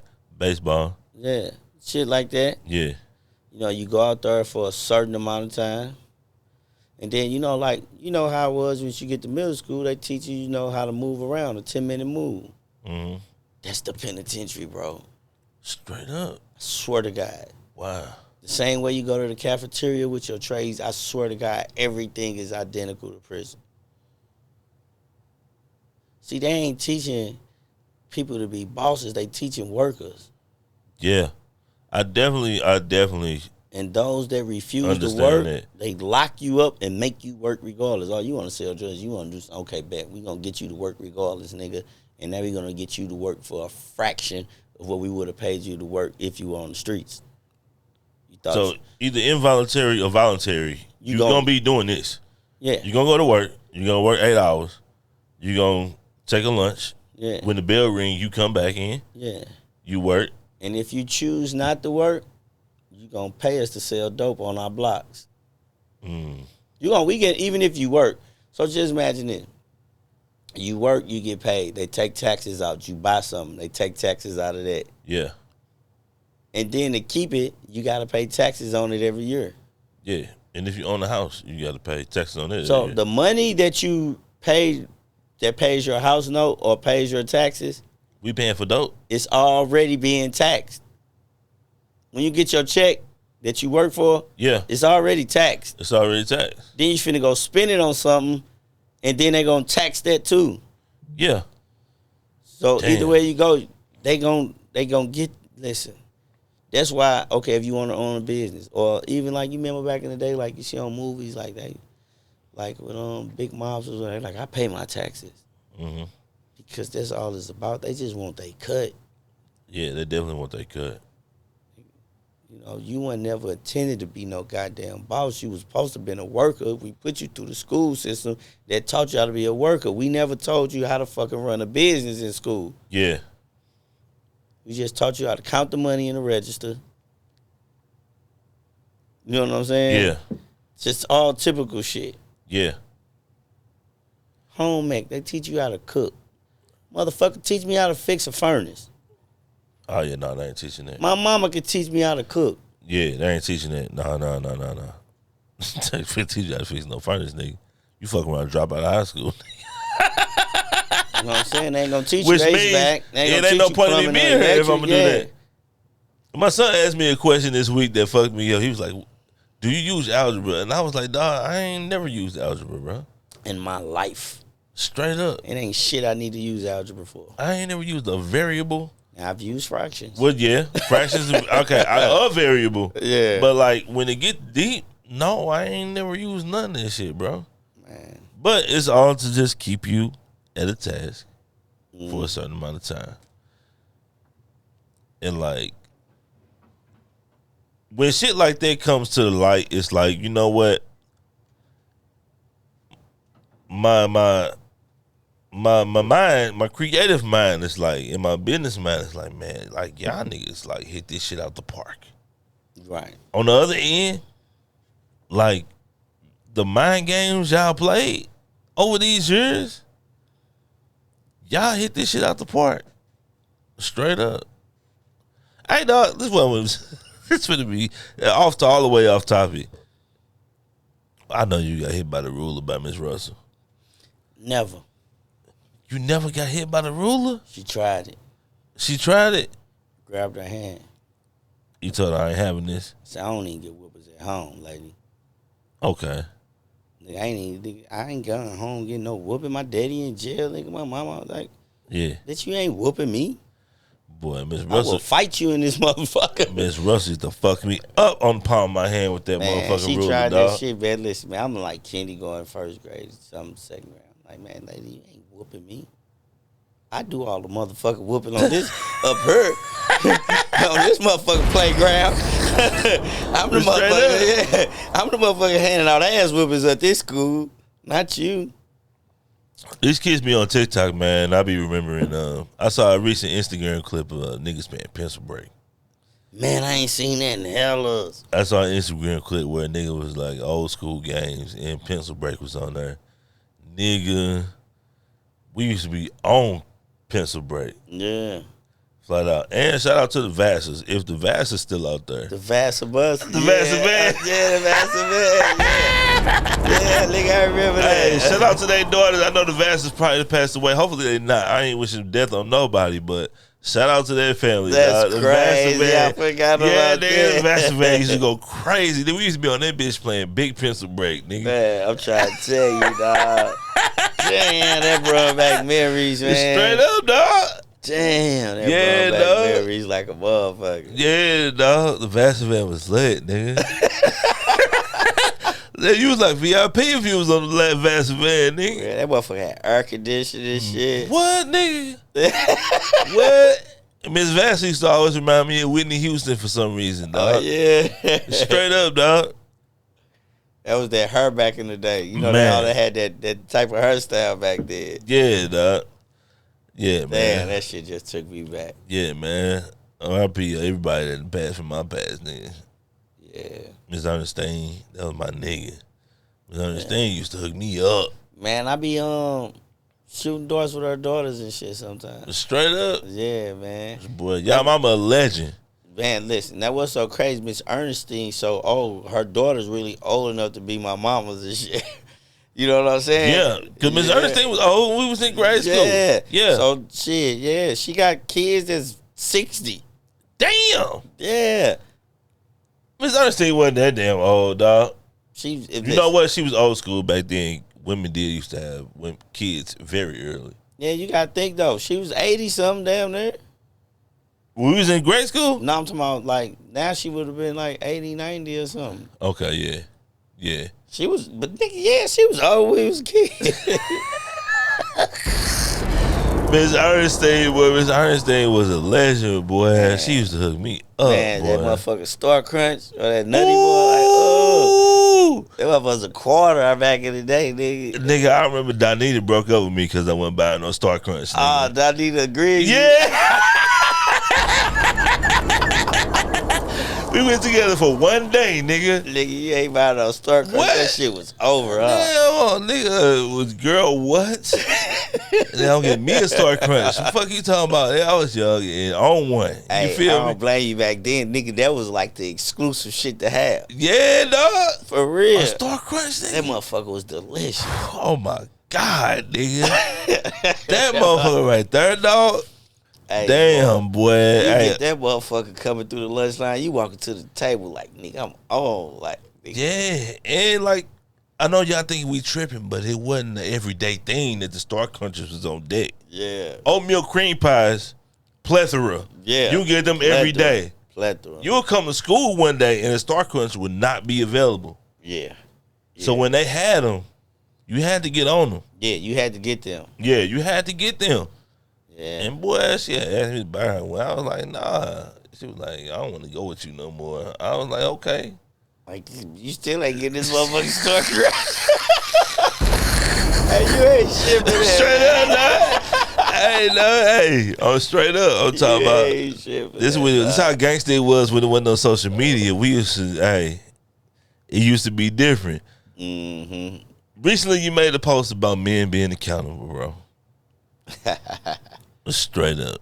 Yeah, dudes be, man. And I felt you. You know what I'm saying? But I want to know, like, why do you think men can't be accountable? What is it about men that don't make us accountable?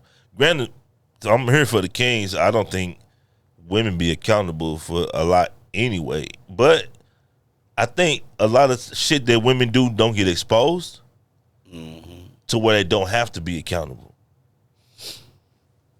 Well, let me make sure I say this right.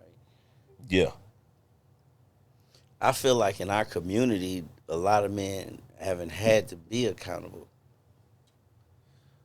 You know what I'm saying? It's just like me. I could say, I grew up in this like this and that and this and that. So this is why I did that. No, I did that because that's what I wanted to do.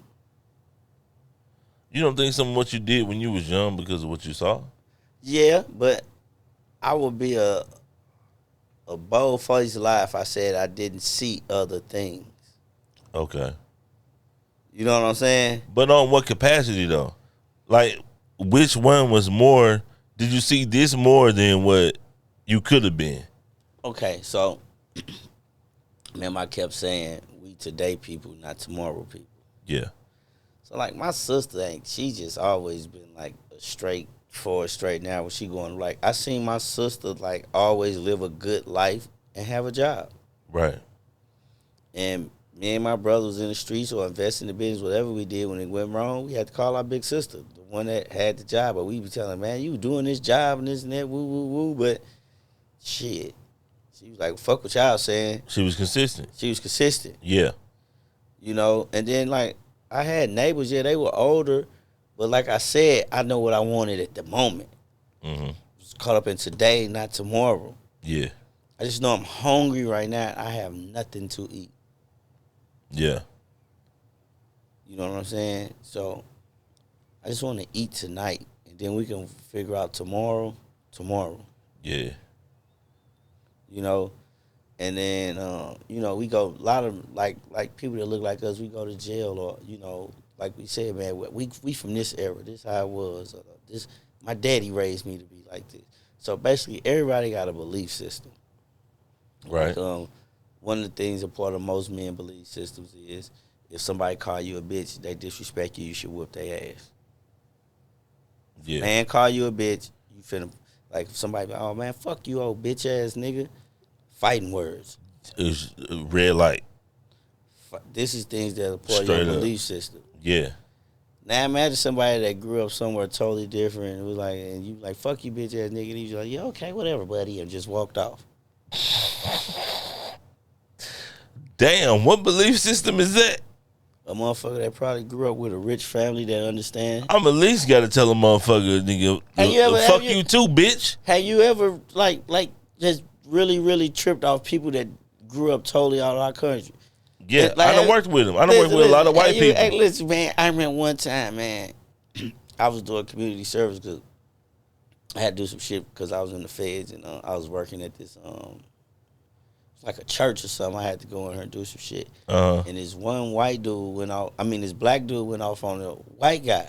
He's like, you punk ass, cracker this, all this racial slurs. And the white guy say, but it looks like you need a hug.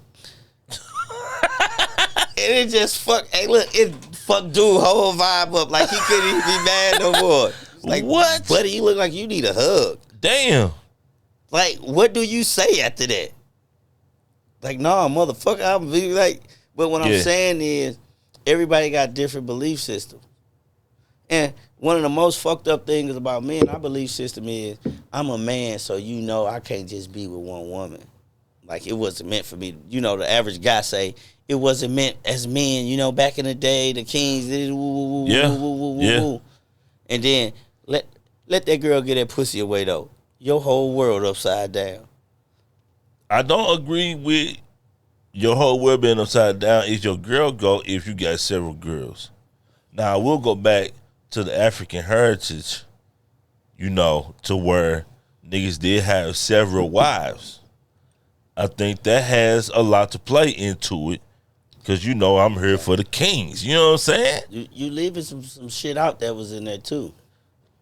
Hey. Marriage wasn't Call me Kamala Mack. You know what I'm saying? Marriage wasn't never about love. It was a business.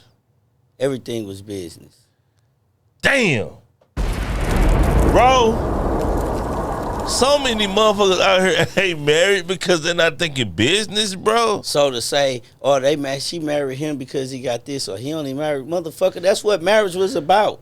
Yeah. Sex itself was never about love. Because that can get old.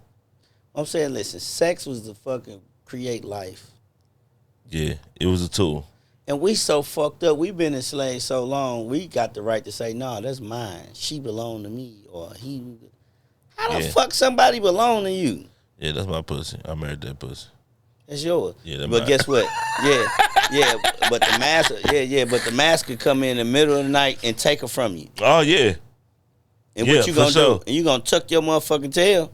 Yeah. The kids looking like, Daddy, what's going on? You like, don't say nothing. Be quiet. Yeah, you seen what they did to Diddy. Yeah. Yeah. You see what they did to Diddy. Yeah, you see what they did to Diddy. You shut your mouth. Yeah. Yeah, I feel you. You know what I'm saying? But now, nothing belongs to you, man. That soon as she walk away, that pussy walk away too. Yeah, that's a fact. That's you know a fact. What I'm saying? I tell women all the time, listen, check this out, man. If you want to be with me, listen, man. I don't care about the pussy and dick shit. Right. Be good. If I need you, be there for me. Hold me down when times is hard. I've been in prison, so I know the chick I was talking to fucked somebody else. Yeah. But I appreciate you came to see me. Yeah. I appreciate you answer the phone when I call. You know what's crazy, bro? I could tell we from the same era. And from the same community lineage. Mm-hmm. I tell wifey, when I get old, if I can't fuck no more, find you a nigga to fuck. Just don't leave me hungry. Don't leave me with shit on my ass. Mm-hmm. You know what I'm saying? Take care of me first, and you're going to do what you do. And she be like, how can you say that? I'm like, that's real shit. That's why I call you a realist, because I can imagine you telling a woman that. Yeah. Like, yo, do what you do, boo. Just make sure I'm taken care of. You know what I'm saying? Yeah. Because in real life, just because you fucked up don't mean the person that you with fucked up. Exactly. But that don't mean that you have the, like you said, I own you, the capacity to just like own every part of that person. Yeah. You know what I'm saying? All you can really ask for is to be taken care of. Right. If you can't take care of them in that way, then they gonna have to go get taken care of it somewhere else. And another thing is, just like you gonna always find, you can go outside every day and find somebody that's more attractive than the woman that you with. Yeah. She can also go out and always find a motherfucker more attractive than you. Yeah. Like, we all going through the same shit every day. Mm-hmm. We building bonds with people. You hanging, just like I say, motherfuckers fucking in the jail, like we fucking guards. Yeah. Motherfuckers got work boyfriends, work girlfriends, and wives, and work husbands. Yeah. Shout out to y'all. Man, imagine, listen, check this out. Excuse me. You good? Let's say you sleep with probably about what, 5, 7, 8 hours a day at night. Right. Out your 24, you got 16 left. She might get 8, 9 of that to a job. For sure she do. Or you might be the motherfucker giving to 8, 9 hours to a job. But if you solely doing it, then you ain't working on 8, 9. You working 14, 16. Sometimes it be that way. Yeah. And what I'm saying is, you get to be around people and get to know people differently. Yeah. It might be a motherfucker that you end up being attracted to. You didn't, y'all playing or whatever, like. Yeah. Because, time apart or together, this shit is big. It's big. And the conversations that I had in those times together. Yeah. Because a lot of women don't realize, if a man come home every day and we got to talk about bills and the kids, when I talk to Tasha in HR, we just talk about fun shit. Yeah, and then y'all also got a common thing in common. Y'all both work with each other. You know this job, and yeah, girl, you won't believe this, or yeah, I was over there with such a they talking about shit. They got shit in common. Yeah, Dante was stealing. Yeah, you heard that. Yeah, you heard. You see, they had to walk Dante off the other day. They called him on camera. Mm-hmm. Zach was stealing out the office. You at home. It's lunchtime. What's up? You want me to go? Yeah, grab me something from the. What's up? We all finna go down here and have drinks for lunch. Yeah. Flat out. Fridays we going to motherfucking El Magways or something like that. You get what I'm saying? Taquilas. Taco Tuesday. Hey, man, I'm trying to tell you, man. It's straight up. And I also, listen, I take everything back to the streets. Like niggas that cheat or women that cheat. Uh-huh. It's like, when they're committing a crime and when it's time to do the time, all of a sudden you crying like a bitch. You know what you did to get her. Yeah. Take the shit across the chin. Yeah. You know what you was doing. But let me say this now. Men, all right. Okay, over time, men, when they cheat, we have to listen to a lot more than women let us put on them, right? A man cheat, he might hear about that for the next 3 to 5 years. A woman cheat, she don't want to hear about that shit after 90 days, my nigga. So check She's telling you, nigga, hey, look, okay, it happened. Like, get over it. Like, I don't want to talk about it no more. And we shut the fuck up about it. But they can go on. Not continuously, but sporadically, about this situation for the next 3 to 5 years, or they famous saying, until I feel like I don't want to talk about it no more. I agree, but at the same time, the reason why a man got to hear about it all these years later is because most likely the woman forgave you. But if she cheat, you ain't even talking to her no more.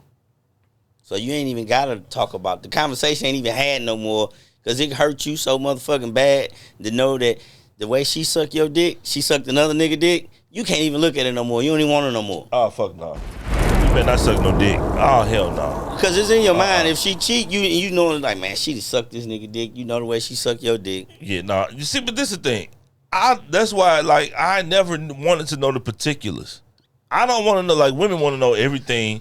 I don't want to know everything. Did you do it? Did you not? That's all I need to know. The particulars is going to fuck me up. They going to fuck me up, bro. I don't want to know that. See, man, maybe I'm just a nasty nigga. I kind of want to watch.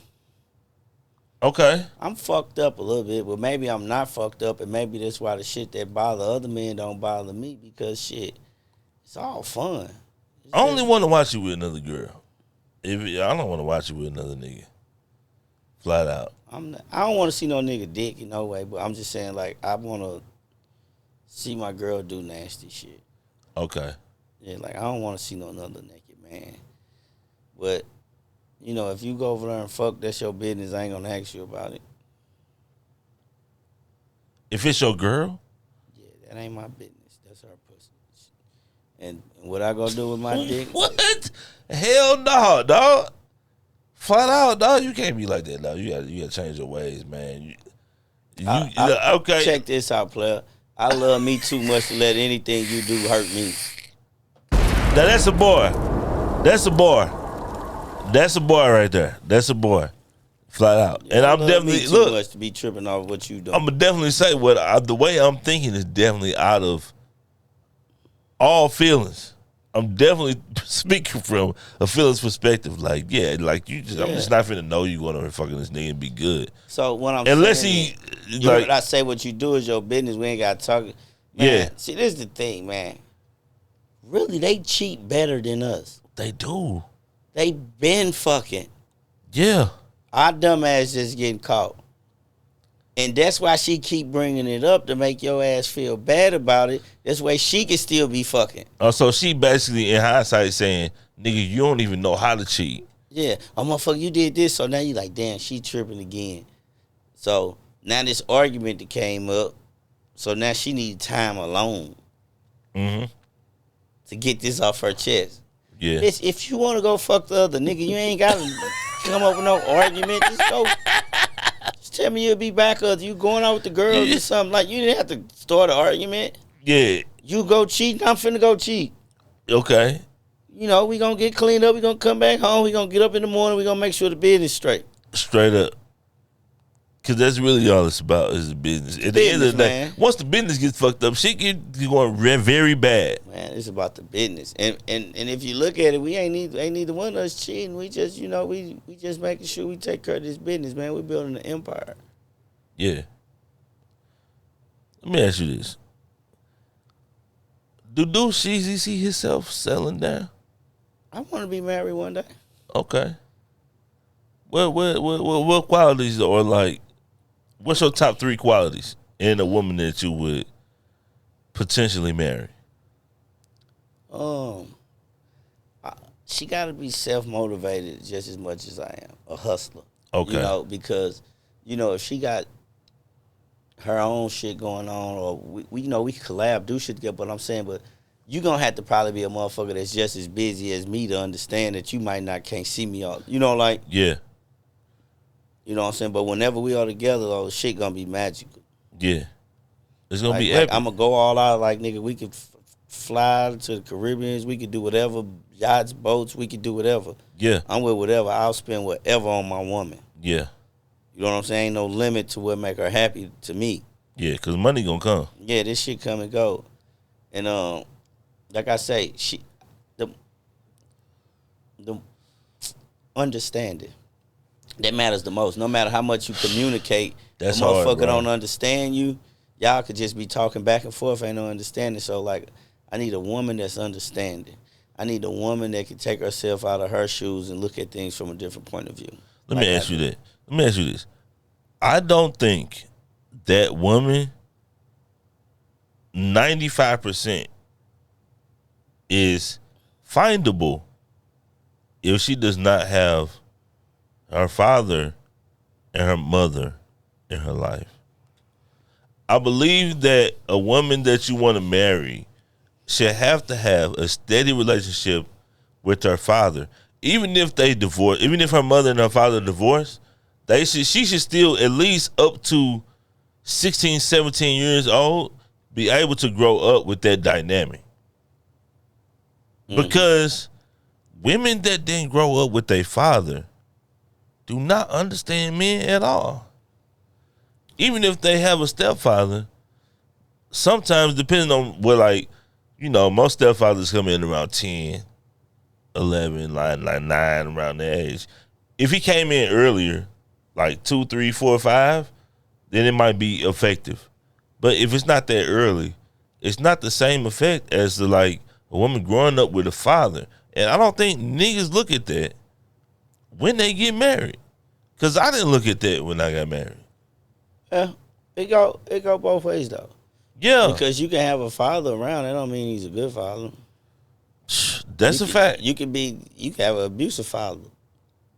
He there, though. Yeah. You can have an alcoholic father. Yeah. He there, though. Yeah. You know? Good father. Let me say that the good father, like healthy father relationship. But check this out. But yeah. You can be an alcoholic father. Uh-huh. You can have a drug addiction. It can be a lot of things, and you still can be a good father. You can still instill good things into a child. Yeah, your daughter know what a man is. Yeah, you know what I'm saying? Yeah. So, you know, sometimes we forget that, or like, even when you say a father in her life, he might not be in the household. They might be separated, but he's a present man. Yeah. So I get what you're saying, but that same thing go for us. Exactly. Like I keep saying, ain't no fun when a rapper got the gun. Yeah. You got a lot of us grew up without fathers. Yeah. Which I feel like a lot of the more sensitive men came from. Yeah. Yes. A lot of estrogen around. Yes. You grew up with your mama and your sister, or your mama and two sisters, and your mama didn't have no brothers. I know the difference between so my now you friends got, that grew up with like the households with a yeah, lot they of mama women. and they aunties. Like They're you ain't even got no uncles. Like grandparents had all girls. Mm-hmm. So now you the only boy out of all of these women. Mm-hmm. You gonna be hyper emotional, and in your feelings in certain situations. Yeah. If you didn't grow up with like the outside consuming you, which is the streets and the hood, and you know what I'm saying. Yeah. My personal opinion, it's just my opinion. I ain't no Dr. Phil nut. I think I'm gonna speak on women and men. Most women are taught what to expect from a man, but not what to give a man. Nigga, they not, and that's what I'm saying about them being exposed to a man. Like when you were exposed to it, it comes unsaid. You feel it, you see it, you live it. But speak on. But and with men, you know, in most cases, we're not taught how to. We're taught that I'm the man. Mm-hmm. You know, or like if I make the money, or this, like I'm the man. You listen to me. But so basically, we're taught that we're supposed to be leaders, but not taught how to be a leader. Yeah. In most cases. Yeah. So we be expecting things from women, you know, but we're not leading correctly. Right. You know, it's like it's kind of like when you play basketball in the hood. You cold in the hood, and one day you're like, fuck it, I'm finna get on the team, and you wonder why you ain't starting. Yeah. Yeah. You know what I'm saying? Because you wasn't even taught how to be a team player. It's all about you for real. Yeah. And a lot of men got to learn to be team players and make sacrifices. Like, we could be some fucked up dudes, man, and in the process of us being fucked up, we still being judgmental to the woman. Oh yeah, like they don't never, and that's the accountability. Yeah, so it's like saying I'm a man, so I'm supposed to be fucked up, but you a woman, you supposed to be like up here. Yeah, you supposed to have your shit together. Yeah, so it's like I'm putting her at this high standard that I'm not even holding myself up to. Yeah. You know what I'm saying? Yeah. So then it's like, you know, everybody say like, I'm a real motherfucker, I'm this, I'm that, but in all actuality, you not, because you ain't being real in the moments that you supposed to be real. Yeah. You know what I'm saying? Yeah. That's just like even with the business. Like everybody say they believe in themselves, but who investing in themselves? Yeah. Who willing to take their last? So what I'm saying is the accountability is it actually goes back to yourself, just standing up and saying, okay, this was right and this was wrong. Right. You know what I'm saying? Yeah. And like even with an apology, like what is an apology without no change of action? Yeah. I don't want to be messy, but you know, Cardi B just went off on Offset. Well, and this nigga came out talking about, well, you slept with a nigga while you was pregnant. Turned out the nigga that she slept with, wow. Well, the reason he think this nigga is the nigga is because he saw something in her phone. But it's a football nigga. I don't mean to be messy, but I'm saying, like, why is Offset tripping? That's the first thing that came to my mind was like, dog, why are you tripping, bro? Like, you done got caught several times. Like, just keep it moving, bro. It's not worth it to me. Okay, as a man, I'm gonna say this. You know, I hope whatever they got, they work out. But I do too, man. For the kids, straight up, that's a family. Yeah, but I don't ever view who the public view as individuals that have kids together as individuals. Okay. It's always a family. What makes the child so important? What makes it so important that it's a child in her stomach when she fucking, but not important when you fucking? It's in her stomach. It's in her stomach. Yeah, it's in her stomach. Yeah, So it's her. So non-negotiable. The baby is in you, ma'am. You can't be like fucking like that. Like, no, ma'am. The baby is in who? Her. The baby's in her. So all this is under who control? Her. God control. Her. Yeah, it's her body, right? Her body. All right. And if you wanted to be sure nothing like this happened, what would you be doing as a man? Oh, we going to the OBGYN together. We going to doctor's appointments together. No. I'm talking about your other actions. Oh, yeah. She pregnant. I ain't fucking nothing. First of all, hey. I'm saying, pregnant pussy is a very valuable asset. You know, like it's different. Because I got friends. They be like, man, I ain't doing that, man. My girl at home pregnant. I wouldn't dare do that. Nah, man, she at home waiting on me, man. I'm finna go in the house. I ain't gonna be out. I'm not saying that was me. Yeah. I'm not saying that I probably wouldn't do the same same thing he did. But what I'm saying is I'm able to look at shit from more than one side. Okay. That's all I'm saying. Like, I'm not saying, oh, he deserved. No, I get it, nigga. We niggas, we be fucking.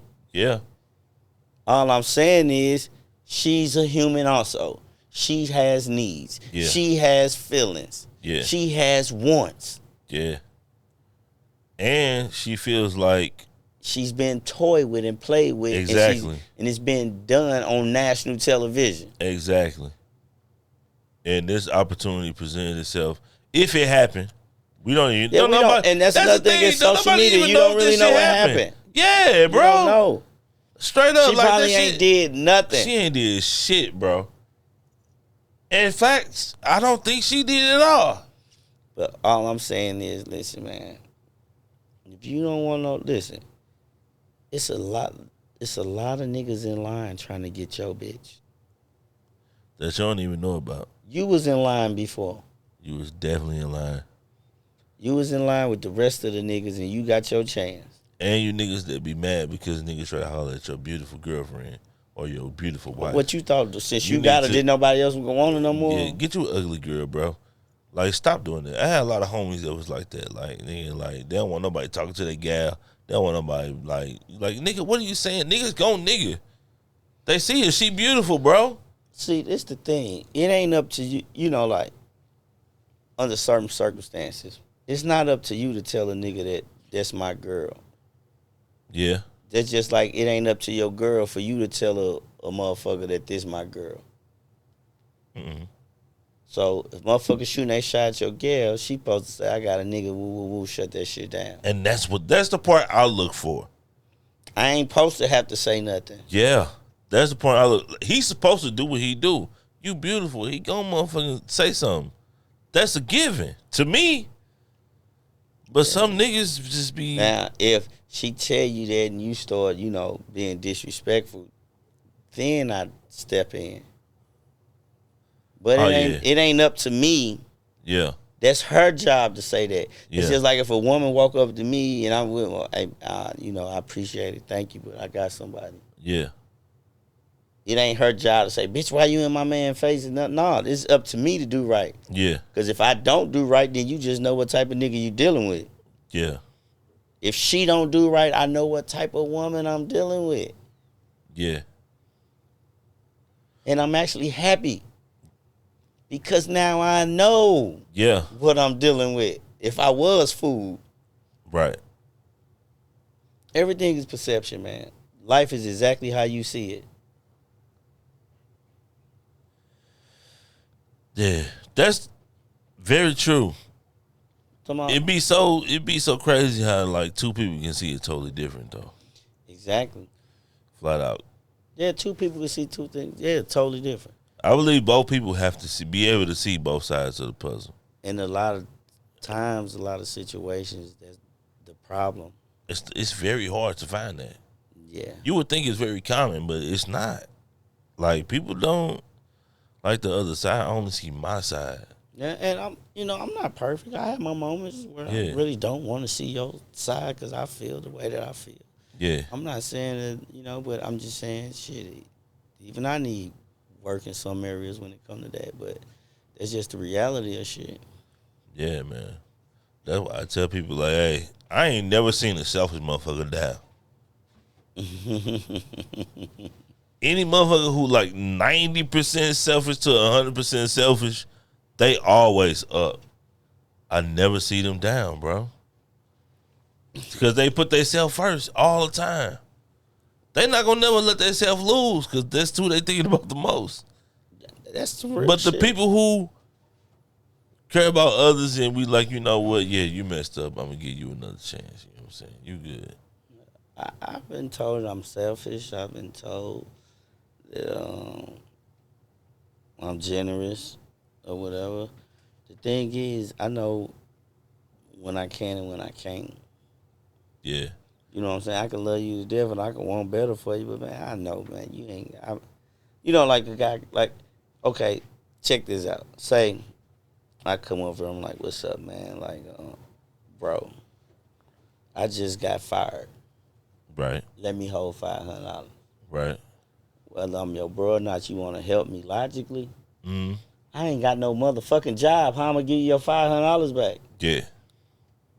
But I know at that point, if I'm giving it to you, I'm giving it to you because I love you. Yeah, I know I love you, but what I'm saying is, so I come to the point where if I can give it to you, I'll just give it to you. Yeah, exactly. If I could take the loss, I'll take the loss. But I'm not going to loan some, like, you just told me as fucked up as it sounds, yes, I understand you need help. But the thing is, you don't have a way to pay me back. Yeah. Your job is gone. Yeah, I need that 500. I got bills. I got kids. Yeah. I got everything. Like, so I give you my $500. Yeah. That I know you can't pay me back. Yeah. And I was going to use that for my 450 car note next week. But when you say you're going to pay me back, but then you let me know next week, I can't pay you back. I got to pay this. I got to pay that. Yeah, and now their problems become things that your money have to pay for. Yeah. You can't be, you know what I'm saying? Oh, man, I'm sorry, man. My lights finna get cut off. Woo, woo, woo. Shit, I gave you my 400. Now they finna take my car. Yeah. So, man, your problem become my problem. Yeah. But I knew you couldn't pay me back because you just told me you got fired. Yeah. Yeah, I had an OG used to always tell me, don't be motherfucking giving motherfuckers money, man. Yeah, I used to work with this nigga, and and niggas used motherfucker, you know what I'm saying? I used to hear nigga, I could get nigga a dub for some gas money on Wednesday till Friday and shit. And he was like, man, look, dog, don't give them motherfucking your money, man, and you gonna be fucked up off of giving them your money. Flat out, he was like, if you can't throw it away, don't give it to them. If you wouldn't throw the money that you're giving somebody away, then don't give it to them. Straight up. Facts. And like, that was one of the real lessons I learned from an OG that like I definitely took to heart. Straight up. But what's next for Deucesheezy, man? Flat out. What's next? Of course, some more investments. But Okay. For me right now, like I said, man, I'm just trying to. I'm really trying to put on for the city, like the whole St. Louis as a whole. Like, I'm trying to find a way to get everybody together on one page. I see what Atlanta doing. I see what Miami did, New York, California. I'm like, shit, man. Shout out my bro Tone King Gunk. That's his IG, man. We've been trying to put some projects together, some music, and grab some little young guys from each community and put them on some songs. Yeah. And even if our old asses, we just gotta rap and come together and show each other how two dudes from two different sides can come together. We both getting money. We both, Yeah. So hey man, listen, if we can do it, y'all can. Yeah, and that's the thing that's the point I made with media. Mm-hmm. But what I found out in like other media outlets is it ain't because I'm like, look, we St. Louis media, like, first of all, St. Louis and Chicago, like one of the biggest cities in the Midwest. If St. Louis can come together and the artists can come to your platform, your platform, your platform, your platform, your platform. Mm-hmm. It's a bigger splash in the ocean Yeah. than just them coming on your shit. Yeah. The problem is we gotta work together to do that. Right. Because as media, like as big as media is, we can all plan to blow artists up through us solely. Exactly, I agree. And it's like when the media people don't want to come together, it's like, damn, bro, like what we doing? Like we ain't even like we ain't even strong arm in the city as media to like, yeah. You know what I'm saying? Cause man, we so tribal and territorial, man. Everybody, like The Louis is very clicked up. it's clicked up. It's so clicked up. Like media clicked up, artists clicked up, clubs clicked up. Like everything is clicked up. Everything, bro. What's so crazy? I agree that it's clicked up, but I also want to say that people don't use their resources. Where when I go out, all you gotta do is bring your camera. Yeah. And I'll pull up. You know what I'm saying? Be like, hey man, we all over here. Pull up with the camera. Like even with the Just Vote campaign, I see you got the cameras and shit like that. Yeah. You could be with me, filming, editing, whatever, and the same people I'm meeting, you could be meeting. Yeah. You know what I'm saying? That's just on a small, minute level. You know what I'm saying? But, the thing is, we at ages now where we all have our own agendas during the day, though. Kids, families. Mm-hmm. You know what I'm saying? Yeah. So certain things you can't just be like, oh, I bet. Well, no. It's like, man, I gotta go pick up my daughter. I got the twins. I got the... Yeah. You know what I'm saying? So the thing is, we just got to prioritize our time better, man, and start using our resources. Speaking of resources, man, one of my best resources in the loop, man, I swear, Mokalante, like she looks out. Like, shout out to Mokalante. Mokalante, we got to sit down, man. Mokalante is a legend, dog. Man, she is a beautiful spirit, man. It's a humble person, man. She is a legend, dog. Man, like I love her. Man. That's my sister. Like, no, man, my heart, I love her. That's family right there, man. And she looks out and, she just do stuff for the love, man. Yeah, and RIP my nigga Orlando while we talking, man. He was a legend, dog. Yes. Flat out. Like, I want to do a doc on my nigga, but I gotta get the shit together, and then I gotta hope people not clicked up, because if people clicked up, it's not gonna happen. Because I need photographers, I need videographers. They have footage of them to lend the footage, and I don't care. Mm-hmm. Nigga, we can all be executive producers on it. Like, I'm not, you know what I'm saying? I ain't that nigga. Like, I ain't depending on you niggas for no clout, no nothing. Like, straight up, nigga, I'm from U City, I'm from A Dudes. I'm an 80s baby. We make our own wave. Like, I'm not tripping off of y'all. Like, you know what I'm saying? And I don't mind collabing on nothing or doing nothing, but people like that deserve like the appreciation of their story being told. Yeah. You know what I'm saying? Yeah. But yeah. Shout out to Mocha Latte. Continue, my nigga. Yeah, resources, man. That's one of the most important things right now, man, is resources, man, and not burning bridges, man. Just keep it real with who keep it real with you, man. Yeah. I'm talking about you can get so far with that. In standing in your own goddamn lane also. Yeah. Yeah. Like, I have a lot of young niggas hit me up in the DM. Young rapper dudes, you know what I'm saying? I go do the research and they are guns in the video. I don't get that shit. It's like, my nigga, I fuck with you, nephew. But you ain't finna aim no gun I'm not. While I'm holding the camera. I'm not the nigga to interview you. Like, I'm not in your lane, sir. Like, I'm interviewing legends and like people who are actively out here making moves positively and creatively. Mm-hmm. You know what I'm saying? It'd be different if you was a young nigga and you was painting the painting. Right. I would love to see where your head was at and how you came to this. But if you just on record spitting like, you know what I'm saying, street shit, my nigga, like, I'm past that age, bro. Yeah. You know what I'm saying? But, you know, I don't know if they understand it or not, but I just send them the message like, yeah, bro, like, yeah, you're not. I fuck with you, but, like, I don't know what conversation that we could have together. You know what I'm saying? Like, we just sat here, had a political conversation, mostly, a little bit, a business conversation, a moral conversation, accountability conversation. A 19-year-old artist not going to be able to relate to none of the shit that I'm on. Yeah. Flat out. Which means, if you paying attention, if you a young cat, you can start that and, you know, take that lane. It's a lane wide open. In the loo, it's a lane wide open. But what else you got coming? You got some new music coming? I do. Okay. I do. I'm going to send you some shit, too. Okay. Some crazy shit. Yeah, send me some shit, man. I got, like, projects with, like, 4 different people. Like, one by myself and, like, 4 different people. Okay. 4 different situations. Okay. Excuse me. I've You been good. up all night, man, you know.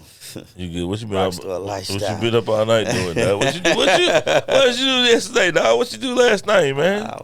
I think I hit like 2 strip clubs last night. Is the strip club scene really booming?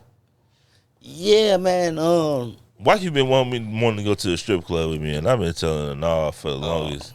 I like the strip club because I don't really go to look at the women because most of them younger than me or whatever. Yeah. And I go to listen to the current music, peep the vibe, see what's going on. Right. You know what I'm saying? Yeah. It's more of a vibe than anything. Yeah. You know what I'm saying? So yeah, like I haven't threw no money in a strip club in so long. Like yeah. Like I remember one time I threw 10,000. It was like, what the fuck? What? You dumbass. You just gave away 10. When did you throw 10,000, bro? This was a few years ago. Damn, you threw 10K? Yeah. I was throwing money crazy at one point. It was like the dumbest, crazy shit because it was like, hold on, wait a minute. You just gave this shit away. Yeah. Like I could have gave that to anybody. That's what I be trying to tell my daughter about Roblox. I be like, you spending your money on this. Like, we can go to the store, get you a new shirt. You can get you some kicks. Like, but her brothers and her sisters to kick her down and shit, spend that shit on Roblox. I'm like, you can't see that money. Like, you always want to see your money. Man, my son he got his character on 2K G'd up. But my son have on some bangly flip-flops. He be playing for money? I don't know. You don't know? I was going to promote that nigga like, hey. But what I do know is his character on the game dressed better than him. I'm like, man, what the fuck? Like, I'm buying you all this shit. Like wear this shit. Yeah. Oh, Dad, you know. Like, I'll do this. I want to put it up. I'll be like, listen, man, you 13. You still growing and shit. Like, if you don't wear this shit now, you can't wear it. You can't wear it no more, yeah. You know what I'm saying? Then Ain't that crazy? And he be wanting $500 pair of shoes. Oh, Dad, I want the Yeezy. I want this, that. Listen, man, check this out. Your feet still growing, player. Yeah. Yeah. You know what I'm saying? Because he see me with shit like, I can wear this for the rest of my life. Nothing's going to change. Yeah. My foot ain't getting no bigger, no nothing. You know what I'm saying? No nothing. But he's a smart kid, so I buy him shit. But I just try to teach him not to be caught up in material shit and to let him, teach him how to value shit. Yeah, and that's the difference. And that be a different thing, too. Like, you said 13, I got a 10-year-old, right? I brought up a roach one day. You know what she said to me? She said, what's a roach? You been doing your job. Fuck me up, bro. I said, dog, I need to send all y'all ass to stay with somebody in the hood for 2 weeks. We might need to start them classes. You know what I'm saying? Because these kids, bro. Yeah, what do you mean? What is a roach? You know what I'm saying? Like, he talking about he ain't wearing clothes that he got. Nigga, we used to swap. Man. Nigga, let me wear that hoodie, nigga, tomorrow, nigga. Flat out, I'll let you wear my jeans. Yeah. Nigga, let me wear them shoes tomorrow, nigga. I'll let you. What size you got? I squeeze in them. Man. I take the insole out, nigga. You know what I'm saying? My son Hurt toe. in a suburb in Atlanta, like out there. He stays in a nice suburb. He come with me on the summers, you know, like I recently seen y'all in LA taking over. Yeah, on his birthday. I take him somewhere every year. Yeah. So like I remember like one time he came up because he was like finally above at that age where you can ride around and hang with daddy now. And we went somewhere. He say, "Dad, you hang out in places like this?" I was like, "This the hood, son. Like this is what we do. This is normal." He was like, "Dad, I didn't know." Like he didn't fucking start really knowing who his daddy was till he was like 6, 7 years old. Okay. You know what I'm saying? Like realizing. He didn't realize his daddy was that nigga. Yeah.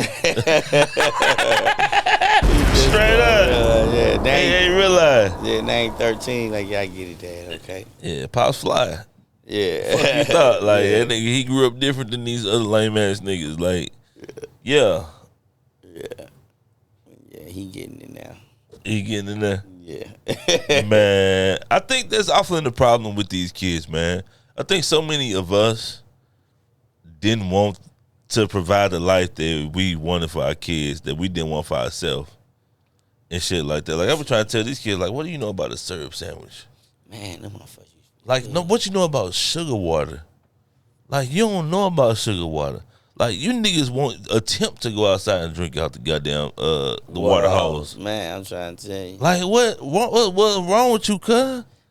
Like, you don't know about putting the sugar in the Kool-Aid in the bag? Say in the bag, that shit was good, right? And cut the corner off? Yeah, that shit. Hit that bitch all day? Whole mouth be red you or hear me? whatever. We hit that bitch for the first 4 hours of the day off rip. I used to leave my crib in the morning on the way to school. Yeah. Hold up. 7-Eleven and steal candy to sell. R.I.P. the Brittany Trail, dog. Oh, shit. Oh, my God. So, like, Elaborate. What? Like it's just gone now? Nigga, you know these kids ain't going through no Brittany Trail. Damn. The Brittany Trail. We used to skip school and take chicks in the Brittany Trail, dog. Nigga, the Brittany Trail was the first whorehouse for us young niggas. Yes. It was the first, what you call the niggas that be fighting? UCF? Yeah, UFC. UFC? Oh, that was the first UFC. I done got a many bouts in the Brittany Trail. You know what I'm saying? You go to the Brittany Trail and like it's a group of people just amping you up, like, hey, to do all stupid shit. Do all stupid shit. And then we all hit the 11. Yeah. It's just still a whole bunch of shit, man. Used to steal. We made it to where they started saying only 2 come in at a time. Nigga, we a line outside. Man, listen, I used to tear that bitch up. That's how I got lunch money every day, dog. I used to go in there and tear 7-Eleven ass up. Man, we used to hit that bitch up, bruh. And nigga, don't let nobody from the hood get no job there. Oh, yeah. Oh, shit. We was paying for nothing. That shit was like open carry, nigga. Yeah, you go in there, grab what you want, walk out the store with that shit in your hand. Nigga. Yeah. Like, cameras wasn't big and all of this shit back then, bro. But, man, the Brittany Trail, bro. Oh, my God. Man, I done seen some titties in the Brittany Trail before. All kind of shit. Like, flat out. I remember you squaring up with a nigga before. I remember Rico squaring up with a nigga in the Brittany Trail before. Like, nigga, it had been so much that it happened, like, just in that spot, man. Bro. So, check this out. Now that I think about it, you know, like, if you go in from McKnight side, because we drive our 4-wheelers through that shit sometimes. Oh, okay. But I ain't never been, well, I ain't going to say never, I ain't been to the point where I come through that, you know how you come through Brittany, you go through the back by the buses and like come down, like I ain't seen that in a while, like the actual Brittany Trail, like the shit we used to take home from school. Like I ain't seen that, but they got like a trail in there now where you can walk or like ride your 4-wheelers and shit through there. What? Yeah. Oh man, me and Woody be doing that shit all the time. We take our 4-wheelers and we racing through them. Come out off on the golf course. Them white on the people golf be course, mad. We be fucking the grass up and shit. Yeah, right there on McKnight. Yeah, they be pissed. Man, dog. Straight up. That's what's up, man. Well, if you got anything coming up, man, let the people know. Man, right now I got the Just Vote campaign going really. On election day, man, we picking people up carpooling. If you're elderly, sick, or like a young person without a vehicle, man, in our community, we gonna be doing it out in the University City, basically. Man, we come pick you up, man, take you to vote. I got some music dropping. Hold on, let them know how they can get in touch with you to get a ride. Well, you can hit me up or my bro. His social media is DRed. Marvin. Mine is Deucesheezy, DEUCESHEEZY. It's on any platform. You can go on there, click on it, and his, just like I said, his is Marvin Morton, DRed, Marvin Morton, and you can hit any of our social media, and we on that vote thing, man, and hit DRed up also, man. He one of the coldest producers in St. Louis. We got a few younger artists that we invested in, but we also finna do a thing or two. And I got the movie The Deuce on the way, man. It's gonna be crazy. Okay. Yeah. You got the movie The Deuce? Yeah, The Deuce. Okay. You know what I'm saying? Basically, it's The Deuce, but I know they got a lot of Deuce names, so I might call it Dope Boy Avenue. But it's gonna be based on the Deuce, like the hood growing up from my standpoint, how things was. Schools and all of that? Man, it's gonna be crazy. You got a Wansley in there with the sideways waves. With the ski shorts. With the left to right waves. Yeah. Hey, they say, listen, low key they say now we grown, they say Mr. Wansley was smashing all the teachers when we was little, man. He wasn't smashing Miss B on God. Oh. He wasn't, hold up. Fuck that. He wasn't smashing. It was, yeah. Light skin? Miss B was like a penthouse model to me, nigga. Man. Straight up. Miss B. Miss Harper was cold, fool. Miss Harper. Oh my God. Nigga, Miss Harper was cold. Miss Harper was a runway model on you bitch ass niggas. Man, Miss Harper was cold, my God. Nigga. And I know Miss Willis got kids out there. I'm sorry to tell her daughter. I love Miss son. Willis. Miss Willis had that thing on her though. Yeah. You ain't shit. You ain't shit with that, dog. Hey, I'm saying. Hey, dog. I had Miss Willis. You still see Miss Willis in the hood? I ain't seen Miss Willis in a minute, man. Straight up, Miss Willis, my people, man. I fuck with her daughter and her son. They still got that same crib on I ain't gonna say the street. Straight up. Yeah, but they So hey, man, you know who I want to interview, man? I hope they still alive. Is Mr. McCoy still out here, man? Man, I see Mr. McCoy. You gotta listen. I used to always catch him at the 11 when I went through the playing his numbers and shit. Yeah. So you gotta catch him at the Quick Trip playing his numbers now. And sometimes, you know, I get up in the morning, I walk the track. I might go up to Miller Park. Mr. McCoy be walking the track. That's crazy. Blood's walking Miller Park right now, man. Back in the day, that wasn't a thing. You couldn't walk around Miller Park back in the day. Because they got the pull-up bar and shit, so I can walk the track, hit the pull-up bar. So Mr. McCoy is still out here, man. Man, still talking big shit. Man, I want to talk to Mr. McCoy Mr. McCoy was fucking the teachers and the Mr. parents, McCoy, man. You tell him McGill looking for him. Man. I want him to come. I got to have him on here, man. He a legend, man. Mr. McCoy is right. Listen. Mr. McCoy is my nigga, man. Cool motherfucker, man. To my top 2 gym teachers is Mr. McCoy and Miss Bill. Man, Miss Bill is the truth. I love her. Shout out Miss Bill. If you don't know who Miss Bill is, Brad Bill mama, but let me tell you, she was a real nigga way before that nigga. Man, she's a real nigga. Oh my God. She would check, even to this day, my grown ass say something, she gonna check my ass. Man, Miss Bill used to curse my ass out when I came to the gym late. Fuck out, boy. I ain't have my clothes. Man, she would talk to you like you a grown man. She be like, boy, McGee, you know you want some motherfucking bullshit. Yeah. You know you had gym today. Why you ain't got your black and white? Man, look, Miss Bill ain't. Gee, dog. Man, dog. These kids ain't got that today. Because you can't talk to them like they used to talk to us. Yeah. But, yeah, nigga, like, man. I don't know nobody ever disrespected Miss Bill. Oh, no. Because she talk big shit. She talk big shit, talking about big but shit. But she wasn't going to say shit back. Yeah, you better not say shit back. Flat out. I don't know how she did that. She's I a never gangster. seen Miss Bill ever whoop nobody's ass, but I the way feel like she can. came, Yeah. the energy that she purveyed was like, Yes. yo, you don't want to try me, little nigga, Yeah. and just be in line. She got that whole nigga, you gonna respect me thing going on. I fuck with Man. her. And what was dope about her, man, she knew the kids that like we got off in the streets and was doing this. She was like, nigga, I don't give a fuck. Like, nigga, fuck you. Yeah. Like, she was standing on business. Plenty of time. McGill, I know you skipped my class last week. Don't worry about it. Mm-hmm. Flat out. I ain't gonna write you up. I should. But you finna run. Mm-hmm. I ain't got no clothes, Miss Bill. You finna run. Run what you got on. Yeah. I'm like, okay. Can I run and play basketball? Nah. You running all day, nigga. Gee, man. Shout out Miss Bill. Shout out Miss Bill, man. Flat out, dog. Wherever you at, man. Nothing but love for you, man. Man. Boy. Hey, I always tell my kids I'm never mad at the time I grew up, bro. Yeah. Like, I would definitely, like, be mad at the time I grew up now, but, man, ain't nothing better than going outside and not supposed to be getting wet. You know, because that's when Super Soakers was big. Shout out Food for Less Chicken. Oh, my God. Man, y'all put was that shit in the ever... bag, shake the sweet sauce on that motherfucker.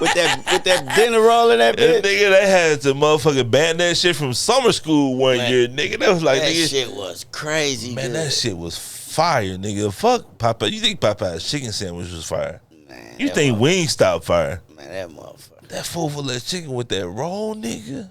Yeah. Oh my! You talking about before school a line Man. at Food for Less?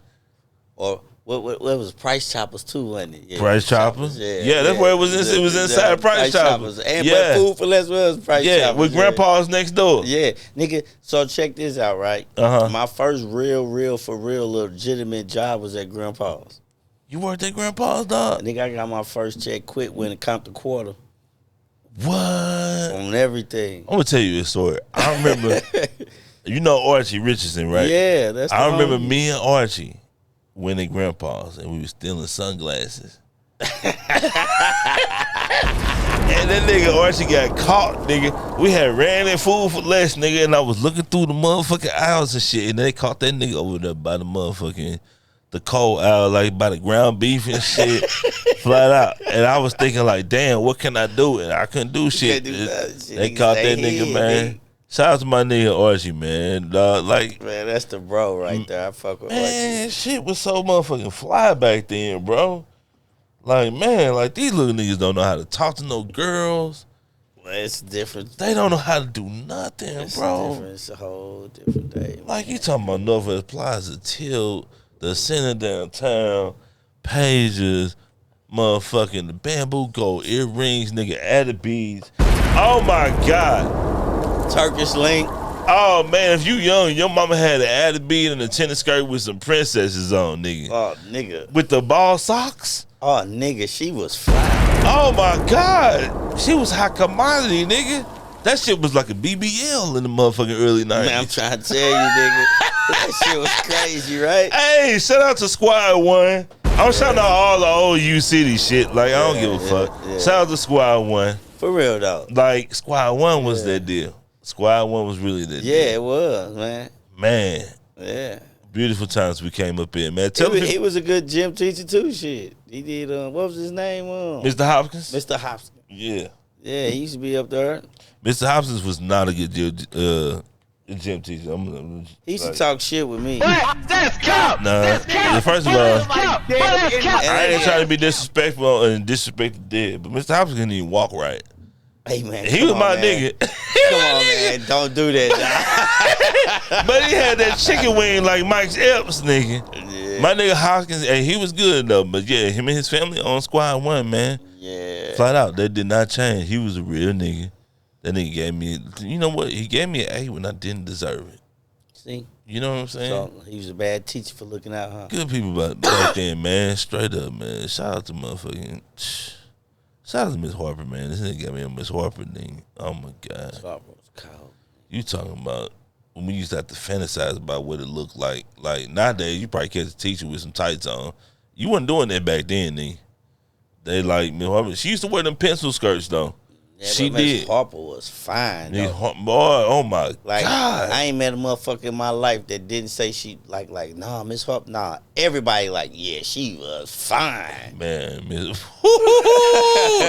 hey, Miss Hart was that deal, man. Damn right. But yeah, did you tell them where to find you at?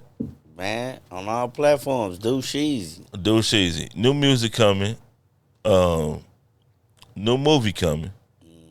It could be called The Deuce. Is that the name? Yeah, but I've been fucking with the title. I might call it Doughboy Avenue. So check this out. Shout out to my homeboy Lil St. Louis. Shout out to Lil STL, man. Lil St. Louis, man. It's a song we made called Doughboy Avenue that end up being the title track for the whole project. And the movie is based off of the whole album, the project, from the title album to the title track that I made with him. Okay. Doughboy Avenue, pretty cool. Who's shooting the movie? I'm gonna fuck with my guy Ryan Givens. He got Okay. that Atlanta 2.0, 1.0, whatever. It's on Tubi. Man, he do good work. Okay. Yeah. Yeah, man. Let me know, man. Flat out. I'd love to do a media day. Man. And you know what I'm saying? Get the actors on there. Man, come fuck And around. all of that shit, man. I'll come be on set, watch the vibe, you know what I'm saying? Cause you know, if we talking about the Deuce, of course it gotta be a young Gil on that thing. Oh yeah. You already know that, nigga. Flat out. Miss Ernestine trying to get that motherfucking store crunch. Nigga, flat out. Woo! They used to hit so different back in the day, man. I want to say I bought a box of them. They don't taste the same yeah. no more. Like, I want to say I bought a box of them happened. from Dollar General like 2 years ago, and it just didn't hit right. It don't hit the same, man. It don't. I don't know what the fuck happened. Why they keep changing the damn recipes, man? Cause Lil Debbie turned into Big Debbie. And Big Debbie only give a fuck about the paper, huh? Yeah, the bottom line. Yeah, that's all that matter. Big Debbie all about the bottom line. Lil Debbie gave a fuck about that taste, that yeah. experience. Yeah, for real. Man, dog. That shit, man. But, yeah, man. Thanks for joining us, man. Make sure you follow my nigga Deucesheezy, man. My brother, keep doing the philanthropy, man. Keep getting people to vote. Keep being the great father you are, man. I'm very proud of you. And, that, bro. like, a lot of shit that you've been through, a lot of niggas wouldn't have made it out of. And that's a fact. But me growing up where you grew up, I knew the environment wasn't going to let you just stand down and be fucked up out here in these streets. Yeah, You dig? for sure. Flat out. Subscribe, hit the like button, you know what I'm saying? And, yeah, be good. Hold up. I got some Deucesheezy I wanted to play. Hold up. Let me. Oh shit, what you got in that thing? Let me throw it back. Let me throw it back. What you got in that? Elaborate.